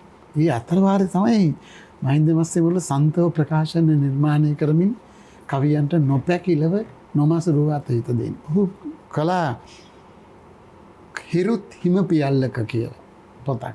මේ පොත රාජ්‍ය සම්මානයට පාත්‍ර වුණා. මට ඉතාම සතුටුයි. මගේ අතේ තියෙන්නේ 12 වෙනි මුද්‍රණය. කවි පොතක් විකුණගන්න බෑ කියලා ආණ්ඩාපාලි කියන ප්‍රකාශකයෝ අතර 12 වෙනි මුද්‍රණේ මේ මම අතේ තියෙන පොත. ඊට පස්සේ තව මුද්‍රණ කීයක් ගියාද කියලා අපි දන්නේ. ඒක ඉතා කවියේ හොඳ ලක්ෂණයක්. දැන් ඔහු මේ අම්මා කියන සංකල්පය ඇසුරු කරගෙන ලියන කවියක් තමයි මම ඊළඟට තෝරගත්තේ. මේ අම්මා කියන සංකල්පය මම මුලින්ම කිව්වා වගේ මජිර අපේ ආසියාතික රටවල් වලට අති විශේෂයි. අපි දන්නවනේ අම්මා. අපි අම්මා කියන දැන් දරුවෙක් කුසට ආපු වෙලාවේ ඉඳලා අම්මා තුළ සිද්ධ වෙන පරිවර්තනය. දරුවෙක් කුසට ආපුවාම තාත්තා තුළ මහා පරිවර්තනයක් සිද්ධ වෙන්නේ නැහැ. තාත්තා ඉතින් තව ටිකක් මහන්සි වෙයි. ගෙදරට අඩුම කුඩුම හොයලා දෙන්න ආරම්භය කරන්නේ. නමුත් අම්මා කායික මානසික භෞතිකව හැම පැත්තෙම මේකට සූදානම් වෙන සූදානම් වෙන්න. මම හිතන්නේ ඒක ලෝක ඉතිහාසයේ කොහෙවත් කොතනකවත් නැහැ. අම්මගේ කුසල දරුවෙක් ඉපදුනාම අම්මා වෙනස් වෙනවා. අනෙක් කිසි දෙයක් වෙනස් වෙන්නේ නැහැ. ගෙදර පරිසරයේ වටාපිටාව කිසි දෙයක් වෙනස් වෙන්නේ. අම්මා වෙනස් වෙනවා. අම්මගේ ඇඳුම් පැළඳුම් වෙනස් වෙනවා. අම්මගේ කෑම බීම වෙනස් වෙනවා. අම්මගේ ගමන බිමන වෙනස් වෙනවා. අම්මගේ කතා බහ වෙනස් වෙනවා. ඒ ඔක්කොම වෙනස් වෙනවා. මම වෙනදා කන කෑම කන්නේ නැහැ. ගිනියමයි හොඳ නැහැ. ගමන් කරන්න ගියාම හයියෙන් යන්නේ නැහැ. ඒ වගේ ඔක්කොම වෙනස් වෙනවා. වෙනස් වෙලා තමයි අම්මා දරුවෙක් මෙලොවට ප්‍රසූත කරන්නේ. ඒ කියන්නේ විඳින්න පුළුවන් දැවැන්තම වේදනාව විඳිනවා. ඒ විඳලා පළවෙනි දරුවගේ හැඬීම ඇහෙනකොට තමයි අම්මගේ මුණට හිනාවක් එන්නේ. ඒකම විශේෂ ලක්ෂණය තමයි දරුවාගේ පළමු හැඬීම අම්මට හිනාවක් ගේනවා පළවෙනි වතාවට. ඊට පස්සේ දරුවා අඬන හැම දවසකම අම්මා අඬනවා. ඒ තමයි අම්මගේ තියෙන විශේෂත්වය. ඉතින් එහෙම අම්මලා තමයි අපේ සංස්කෘතියේ ඉන්නේ. ඒකයි මේ අපි මාතෘ මූලික ජන සමාජයක් අම්මා බුදු වේවා කියලා අපි කියන්නේ. එතන ගියාට අපිට කියන්න වචනයක් නැහැ. බුදුන් වහන්සේත් කිව්වේ දෙවෙනි බුදුන් අම්මා කියලා කියන්නේ. ආයේ ගෙදර බුදුන් අම්මා කියලා කියන්නේ. ඒක තමයි මේ සත්‍යයේ පරම සත්‍ය. එහෙම අම්මාවරු තුල තියෙන හැඟීම් තමයි මේක කවියකින් ඔහු ඉදිරිපත් කරනවා. දැන් ඒක මම හිතන්නේ මේ හොඳ අත්දැකීමක් මේ කවිය හොයාගෙන යන අයට. දැන් මට වරක් ඔය මහින්ද මස්සුබුලම කියනවා ඔහු අම්මා ගැන කවියක් ලියන්න ගත්තා. ලියන්න ගත්තාම ලියනකොට හිතෙනවා මේක කලින් ලියලා තියෙනවා. දවසක් පැල නැති හේනේ ලියලා තියෙන ආරම්භන්න. ඉතින් හාල් ගරා නෑඹිලියට ඒක ලියලා තියෙනවා තව කෙනෙක්. කොහොම එකේ යනකොට පස්සේ උට පත්තර කෑල්ලක් හම්බ වෙනවා. පත්තර කෑල්ලේ තියෙනවා හොරණ පළාතේ අම්ම කෙනෙක් ගහක්කට දරුවා ගෙනල්ලා අම්මව දාලා ගිහිනවා. ඊට පස්සේ ගමේ මිනිස්සු එකට එකතු වෙලා මේ අම්මව ඉස්පිරිතාලට එක් කරගෙන අම්මා ඉස්පිරිතාලෙදි මිය යනවා. ඒක නිකම් ප්‍රවෘත්තියක් හැටියට පුවත්පතක ඔහු දකිනවා. ඔහු ප්‍රස්තුත කරගන්නේ මෙන්න මේක. බලන්න කවියෙකුට තමුන්ගේ අත්දැකීම් හොයාගන්න කොයිතරම් දේවල් භාවිතා කරන්න පුළුවන්ද? තමුන් වින්ද අත්දැකීම් විතරක් නෙමෙයි මේ පුවත්පතක ගිය පොඩි වාර්තාවක්. ඒක වාර්තාවක්. මේක සාමාන්‍යයෙන් තියෙන්න ඇති ඉතින් මේ අම්මා කෙනෙක් ගෙනත් දැම්මා අම්මව ඉස්පිරිතාලට ගිහින්දම ඉස්පිරිතාලෙදි මලා. අයිතිකාරයෙක් ඉන්නවා නම් කවුරු හරි ඉදිරිපත් වෙන්න එච්චරයි වෙන මොකුත් නැහැ. නමුත් ඒකෙන් මේ මහින්ද ප්‍රසාද් මස්සිමුල කවියා ගිය දුර පාන්දර පුතා මට කියපු විදිහට බොහෝ දුර ඇවිත් නැග පුතුගේ රථයට ඒ කියන්නේ කාර් එකකුත් තියෙනවා පුතාට. පුතා කියලා හුඟක් දුර ඇවිල්ලා පුතාගේ හරේට නගිනවා. නතර කළ පසුව නගරයේ ගසක් යට හුස්ම හිර වුණත් පෙන්වුවේ නැහැ පිටට. ගහක් යට නතර කරනවා ඇවිල්ලා කාර් එක. අම්ම බස්සනවා. අම්මට හිතා ගන්න බෑ හුස්ම හිර වෙන්න ගියාට ඒක පිටට මම පෙන්වුවේ නැහැ. පුත නුඹ වඩාගෙන මම ඉස්සර දිනක ගමනක මහන්සිය හැරගන්නට රැයක නැවතුණු මෙතන මේ ගස හොඳ හැටි මතක මෙතනට මාවගෙන ඒමම පුදුමයක මේ ගහ මට මතකයි පුතේ. ඔබ දවසක් රැය වෙලා එනකොට ගමන මහන්සිය අරගන්න මේ ගහයට තමයි මම නැතර වෙලා හිටියේ. අතීතේ මතක් වෙන පුතාට මතක නැහැ. ඉතින් පුතේ නුඹ බිහි වූ දිනේ සිට ඇතින්නියකගේ හදකින් ලද පෙමට. මාතෘ ප්‍රේමය ගැන කියනකොට ඇතින්නකගේ ප්‍රේමය තමයි කියන්නේ. මොකද එක දරුවෙක් බිහි වුණාම රැළටම කිරියරනවා කියලා කතාවක් තියෙන ඇතින්නිය. ඒ ඇතින්නියගේ එහෙම දාරක ප්‍රේමය වගේ ප්‍රේමයක් තමයි පුතේ උඹ ඉපදුනාට පස්සේ මා තුල ඇති වුණේ. ගිහින් එමි කියාවත් නොකිය යනකොට පුතාව අම්මව ගෙනත් දාලා ගහයටින් තියලා හැරිලා යනවා ගිහිල්ලා එන්නම් කියලාවත් කියන්නේ. ගිහින් එමි කියාවත් නොකිය යන විට ඇහෙන් ගලා හැලුණා හදවත බිමට. ඔන්න අම්මා තුළ ඇති වෙන හැඟීම. ඇහෙන් ගලා හැලුණා හදවත දුක දරා ගන්න බැරි වුණා. මේකේ කූට ප්‍රාප්තිය අවසාන කවිය. ඒ කවියාගේ පරිණත කම මේ බලන්න වජිර අතේ තියපු රුපියල් 1000 හරි බර. රුපියල් 1000කුත් අතේ තියලා ගියේ ඒක හරි බරයි කොලේ වුණාට. හිතේ සවිය ගෙන හිමි දැස් ගුලි කර. මම හිතේ සවිය ගුලි කරලා බලාගෙන ඉන්නවා. රතේ පදිද්දී කල්බලයකින් තරඹුතිඹ දැන් වාහනේ ලෝගෙන යන්නේ. පුතේ පරිස්සම් වී ඵලයන් ගෙදර. අම්මා මේ ඔක්කොම කරපු පුතාට අන්තිමට ප්‍රාර්ථනා කරන්නේ පුතේ පරිස්සම් වෙලා ගෙදර ඵලයන්. එහෙම තමයි අම්මලා. එහෙම නොවේ නම් ඒ අම්මලා නෙවෙයි. ඒකද මම හිතන්නේ මේ අම්මා කියන සංකල්පය ඉතාම මනමින් උද්දීපනය කරපු කවියක් හැටියට මේ කවිය හැමදාම මගේ ගෞරවයට පාත්‍ර වෙනවා. ඒ අම්මා පිළිබඳ ලියවෙච්ච නවපරපුරේ ගීයක් තමයි මම මේ සඳහා තෝරගත්තේ. හොඳයි. 9 වෙනි කවියට 9 වෙනි ගීතය.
අතිශය සංකීර්ණ වෙමින් දින දින තව තවත් ඒ සංකීර්ණත්වය ඉහළට ගමන් කරන සමාජයක අනේක විද හිත කලමන හැඩ රටාවන්ට සරල අර්ථ නිරූපණ ලබා දීම බොහෝ වෙලාවට කවියා විසින් සිද්ධ කරන්නේ. ඉතින් මේ සරල අර්ථ නිරූපණ මහා දාර්ශනික චින්තාවන් බවට පත් වෙනවා. ඉතින් ඒ නිසා තමයි කවියාට පුළුවන්කම තියෙන්නේ සමාජයක් වඩාත් හොඳින් එළිය කරන්නට. අපි කවි තෝරන කවි 10ට ගී 10ක් වැඩසටහනේ බණ්ඩාර ඇහැලියගොඩ ප්‍රවීණයා තෝරන 10 වෙනි එහෙම නැත්නම් අද දවසේ අවසන් කවිය. ඔව් වජිර මම අවසන් කවිය හැටියට තෝරගත්තේ නවපරපුරේ කවියෙක්ගේම කවියක්. ඔහු වෘත්තියෙන් පොලිස්කාරයෙක්. පොලිස් නිලධාරී ඉලක්ෂ ජයවර්ධන. පොලිසියේ මහත්තුරුන්ට කවි ලියන්න වෙලාවක් තියනවාද කියලා හිතෙන තරම් කවි මේ කවි පොත තුළ තියෙනවා. කඩා වැටෙනා තරුවක් කියන කෘතියෙන් තමයි තෝරගත්තේ. මේකේ 2018 ධර්මසිරි ගමගේ අනුස්මරණ සාහිත්‍ය තරඟාවලියේ ප්‍රථම ස්ථානයේ දිනු කාව්‍ය සංග්‍රහය. මේ මම තෝරගත්තේ ඔහුගේ කවි විශාල ප්‍රමාණයක් තියෙනවා. ඒ අතරින් ලොකු අයියා කියලා කවියක් තියෙනවා. ඒකේ තියෙන ප්‍රස්තුතයක්. පාසල් වියේදීම පෙම්වතා සමග රහසේ පැන ගිය නැගණිය ලියූ පෙම්පත් කිහිපයක්ම පසු කලෙක ඇගේ වැඩිමහල් සොයුරාට හමු විනි. එම පෙම්පත්තර සුන්දර ලෙස ඇගේ ආදරය උපමා කර තිබුණේ නුවර වැවටය. ඊට කලකට පසු සැමියාගෙන් වන කරදර ඉවසාගත නොහැකිව නැගණිය නුවර වැවට පැන සියදිවි නසාගෙන නැති බව අයියාට දැනගන්නට ලැබී. ඒක තමයි ප්‍රස්තුතය. ඔහු ඒක තමයි කවියට පාදක කරගන්නේ. දැන් මේ අයියා කියන සංකල්පය අපේ රටේ අම්මා තාත්තා සංකල්පයේ තරම් වැදගත්. ගෙදරක ලොකු අයියා ලොකු අක්කා තමයි අම්මගේ තාත්තගේ ඇවෑමෙන් හෝ අම්මගේ තාත්තගේ බෙලහීනකමින් පස්සේ පවුලේ බර අරගෙන යන්නේ. අපි හුඟා ගම්වල දකිනවා අජිර පවුල ලොකු අයියා බැඳලා නැහැ. ලොකු අක්කා බැඳලා නැහැ. ඒ බඳින්න තියෙන විවාහ වෙන්න ආසාවක් නැතුව නෙවෙයි. ඒ ඉතිරි සහෝදර සහෝදරියන්ගේ කටයුතු කරලා ඉවරනකොට කාලය ඉක්මවා ගිහිල්ලා. එහෙම අයියලා අපට දකින්න ලැබෙනවා. අපි ගම්වල ඉන්නවා. දැන් මේ ලොකු අයියාත් එවැනි චරිතයක්. ලොකු අයියා පිළිබඳ අපේ හුඟක් ගීත සාහිත්‍යයේ තියෙනවා. අයියන් දිනු බෑ විදින් ගිය දවසේ වගේ ගීත එන තියෙනවා. මේ අපි මේ හැමදාම දකින දේ නෙවෙයි. දැන් මෙහෙම මේ දියණිය නැගණිය මේ ගියා කියලා දැනගත්තාම අයියා තුළ ඇතිවෙන හැඟීම. බලන්න ඔහු ඉලක්ෂ මොන්න තරම් අපූර්වට මේක මේ කවියට ගොතාගෙන තියනවාද කියලා. ඔහුගේ කවිත්වය ඉතා ඉහළයි. සුන්දරම පෙම් හසුන් ලිව්වත් කොපි පොතේ පිටු අතරමැද්දක තාම හඳුනන්නේ නෑ නගේ නුඹ අගය සෙනෙහින් දමන මුද්දක. ස්නේහවන්තකමින් දාන මුද්දක අගේ උඹට තේරිලා නැද? මෙයා මැරිලානේ. අගේ මැරිලා. කොම කිව්වත් නුවර වැව ගැන නුඹට තේරුන්නේ නොමැති පැත්තක. නුවර වැව උඹ කොහොම කිව්වත් නුවර වැව ගැන බොහොම ආදරයෙන් කතා කරපු යුගයක් තිබුණා. අවසානයේ ඇගේ ජීවිතේ පිළිගන්නෙත් නුවර වැවමයි. අයිය මතක් කර දෙනවා නුවර උඹ කියපු සුන්දරත්වය නේ නුවර වැවෙන් තියෙන්නේ. ඈත රහසින් ගිහින් තිබුණා අම්මා සෙනෙහෙන් රැකපු S2. අම්මා ආදරයෙන් බලාගත්ත S2 තමයි නංගි. නංගි ඈත කොහෙද ගිහිල්ලාද? සුදු ගව් මැද නිල්ල පීදුණු කුඹුරු මැද්දෙන් එද්දී ආයි පොඩි එකීමයි උයපු වැලිබත් මතක වාගේ අදකී. සුදු ගව් මැදගෙන පාසල් ඇරලා යනකොට අර වැලිබත් උයාපු පොඩි එකීම තමයි කියලා හිතෙනවා. කවමදාවත් යලිත් නාවත් ඉතින් ඒ ගිය මගෙහි ආයේ දන්නවද බං අම්මා දැව්වා ගිහින් මාසකට පසුව සෑයි. ඒ දුක දරා ගන්න බැරුව අම්මා මිය යනවා. තමන්ගේ දියණිය පවුලෙන් ඈත් වෙලා ගියාම වෙන විවාහයක් කරගෙන දියණිය කැමති කෙනෙක් එක්ක විවාහ වෙලා ගියාම ඒ දුකට අම්මා මැරෙනවා. දැන් මෙයා විසිපත් කරනවා. දන්නවද බං අම්මා දැව්වා ගිහින් මාසේ ඒ අයියගේ තියෙන ඒ ස්නේහවන්තකම කොයිතරම් ළඟින්ද මේ කියන්නේ උඹ බම් බොලන් කියලා කතා කරන්නේ. අහම්බෙන් මුණ ගැසුණු දවසක මාව උඹ මග හරින ගානේ පිච්චි පිච්චි හිතම ඇහුවේ මගෙන් වරදක් උනිද නෑනේ. ඉතින් අහම්බෙන් හරි දැක්කහම මාව මග යරලා යනවා උඹ. ඉතින් මං හිතෙන් පිච්චි පිච්චි අහන්නේ මගෙන් උඹට වරදක් වුණාද? උනේ නෑනේ. ඇයෝ කියනවා. අමතකයි දුප්පත්කමත් මට දෑති සයි බල දැනෙන වානේ. කියාපන් ලොකු අයියගෙන් සුදු නංගියේ මොනවාද ඕනි? මගේ අහන මොනවද මං උඹට ඕනි? ඊට පස්සේ අවසාන කවිය මේ ඉලක්ෂගෙත් අර මහින්දගේ වගේ රුවන් බන්දු ජීවගේ ඒ අවසාන කවිය තමයි මේ සියල්ල අකුලා ප්‍රකාශයට පත් කරන්නේ. ඒ කවියක කූට ප්‍රාප්තිය බවට පත් වෙන අවසාන කවිය. නුවර වැව යට සත්මසක ගැබිනියක් නින්දක කියා කීවේ. නාරංචියක් එනවා. නුවර වැවට පැනලා මාස 7ක ගැබිනියක්. උඹට හිනහුණු අයගේ ඇස්වල පවා කඳුලක් කොහේ පාවි. උඹට එදා හිනා වෙච්ච අයත් ඇඬුවා මේ ප්‍රවෘත්ති අහලා. අපව හැරගිය දිනේ සිට වැරදිලද මාවත නැවත ආවේ. අයි අපි අතහැරලා දාලා ගියාට පස්සේ ආපු ආයේ වැරදීමකින් දාපු මේ පාරේ ආවේ නැත්තේ. ඉතින් දැන්වත් සතුටින්ද උඹ බලන්නයි මල ගෙදර ආවේ. කියන්නේ මේ ජීවිත කාලයේම මේ කසාද ජීවිතයේ තුල සතුටක් නැතුව හිටපු නැගණිය වැවට පැනලා මැරිලා. දැන් අහනවා අයියා දැන් උඹ සතුටින්ද ඉන්නේ? මං හිතන්නේ සහෝදරකම පිළිබඳව ගැයෙන අපූර්ව කවියක් තමයි මේ කවිය. මේ කවියට මම ඊටාම කැමති කුන්දාස කපුගේ අයියන්ඩී නුඹ ඇවිදින් ගිය දවස්. ඒ වෙන තව අයියා කෙනෙක්. ඒ සහෝදරකම කියන හැඟීම අපට මනාව දැනෙන තීව්‍ර වෙච්ච අවස්ථාවක් හැටියට මේ සංවේදී කතා ප්‍රවෘත්ති මේ මම එකක් තමයි වජිර මම විශ්වාස කරනවා කවියක් කියන්නේ කතන්දරයක්. අපි කතන්දර කලාවක මිනිස්සු. අපි කතන්දර ඇහුවේ ඉස්සර. අපි මද්දුම් බණ්ඩාර ගැන, ගැමුණු කුමාරයා ගැන, මාදන මුත්තා ගැන ඒ කතන්දර කලාවෙන් අපි ඉන්නේ. මේ හැම කවියක්ම මා දැන් කියූ කවි 10ම පිටිපස්සේ යෝධ කතන්දරයක් තියෙනවා. මේ කතන්දර කලාව නිසා අපට ඒ කවිය තවදුරට අරගෙන යන්න පුළුවන් ශක්තියක් ඇති වෙනවා. මා අවසාන කවිය හැටියට ලොකු අයියා ඉලක්ෂක තෝරගත්තේ ඒ කතන්දර කලාවේ තවත් දිගුවක් හැටියට. හොඳයි කොහොමත් මිනිස්සුන්ගේ ජීවිතයට විනෝදය පමුණුනවා වගේම මිනිස්සුන්ගේ ජීවිත රසවින්දනයට පත් කරනවා වගේම සමහර වෙලාවට නොසිතන තරම් මිනිස්සුන්ව සංවේදී කරන්නට කවියාට පුළුවන්කම තිබෙනවා. මම හිතන්නේ අතිශය සංවේදී කල්පනාවකින් තමයි අද කවි 10 හමාර සටහන තබන්නට සිද්ධ වුණේ ඉලක්ෂගේ කවියත් එක්ක. කොහොමද අද කවි තෝරන්නට එකතු වුණු බණ්ඩාර ඇහැලියගොඩ ප්‍රවීණයා එතුමන් තෝරා දුන් කවි අපිට බොහෝ දැනුම් වගේම අත්දැකීම් උපුටා දැක්වුවා. ඒ වගේම එතුමන් කවි සඳහා ලබා දුන් විවරණ කවි අධ්‍යයනය කරන අයටත් බොහොම හොඳ පාඩමක් වුණා. ඉතින් ඊටාම ගෞරව කරමින් ආයිබෝන් කියමින් ඔබට සමුදෙන්නට අවසරයි. ආයිබෝන්. ඒ වගේම අද ආනන්ද පද්මසිරි ප්‍රමුඛ කුරවි සංගීත කණ්ඩායම සංගීතය සැපයුවේ ඉන්දුනාත් නන්දසිංහගේ සංගීත අධ්‍යක්ෂණය විශාරද හර්ෂණ දිසානායක විශාරද ලක්ෂණා ලක්මිනී යුවල අද ගී ගායනට එකතුනේ. ඔවුන් හැමදෙනාම සිහිපත් කරමින් නිමා කරන්නම් කවි 10ට ගී 10ක් අද.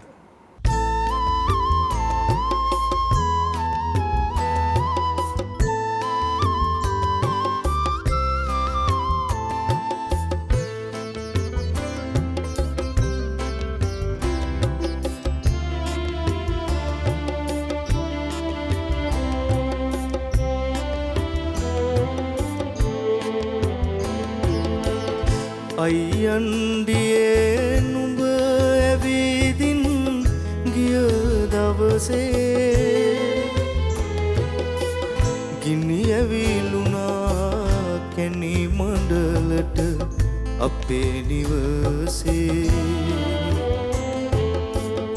එක පත අනා එකටම කෑ පෙර දවසේ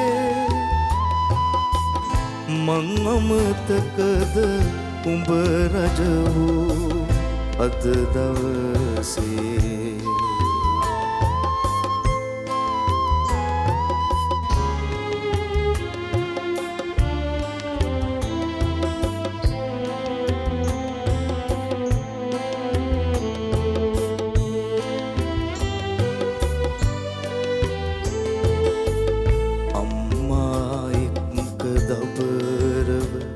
පැනගිය වැත්තේ ලැබදාගියා බතහිරවුනි කුසගින්නේ දැසේ කඳුළු වැහි පොද ලෙස වැහින්නේ වී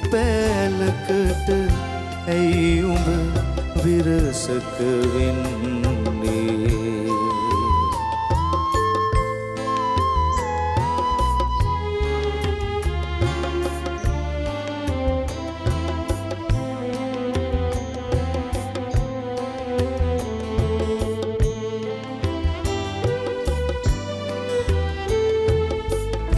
ඉරට සැපක් දෝ නියගය දළුලෑම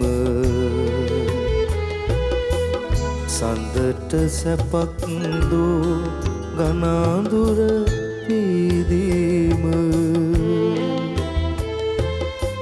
නුඹට සැපක් දෝ අප තනිකර යාම මහපොළොවකට නඩු හබයි ගතු කීම අයියන්ඩියේ නුඹ ඇවිදින් ගිය දවසේ ගිනි ඇවිලුනා ඇනේ මඩලට අපේ නිවසේ එක පත අනා එකටම කෑ පෙර දවසේ මං අමතකද උඹ රජ වූ අද දවසේ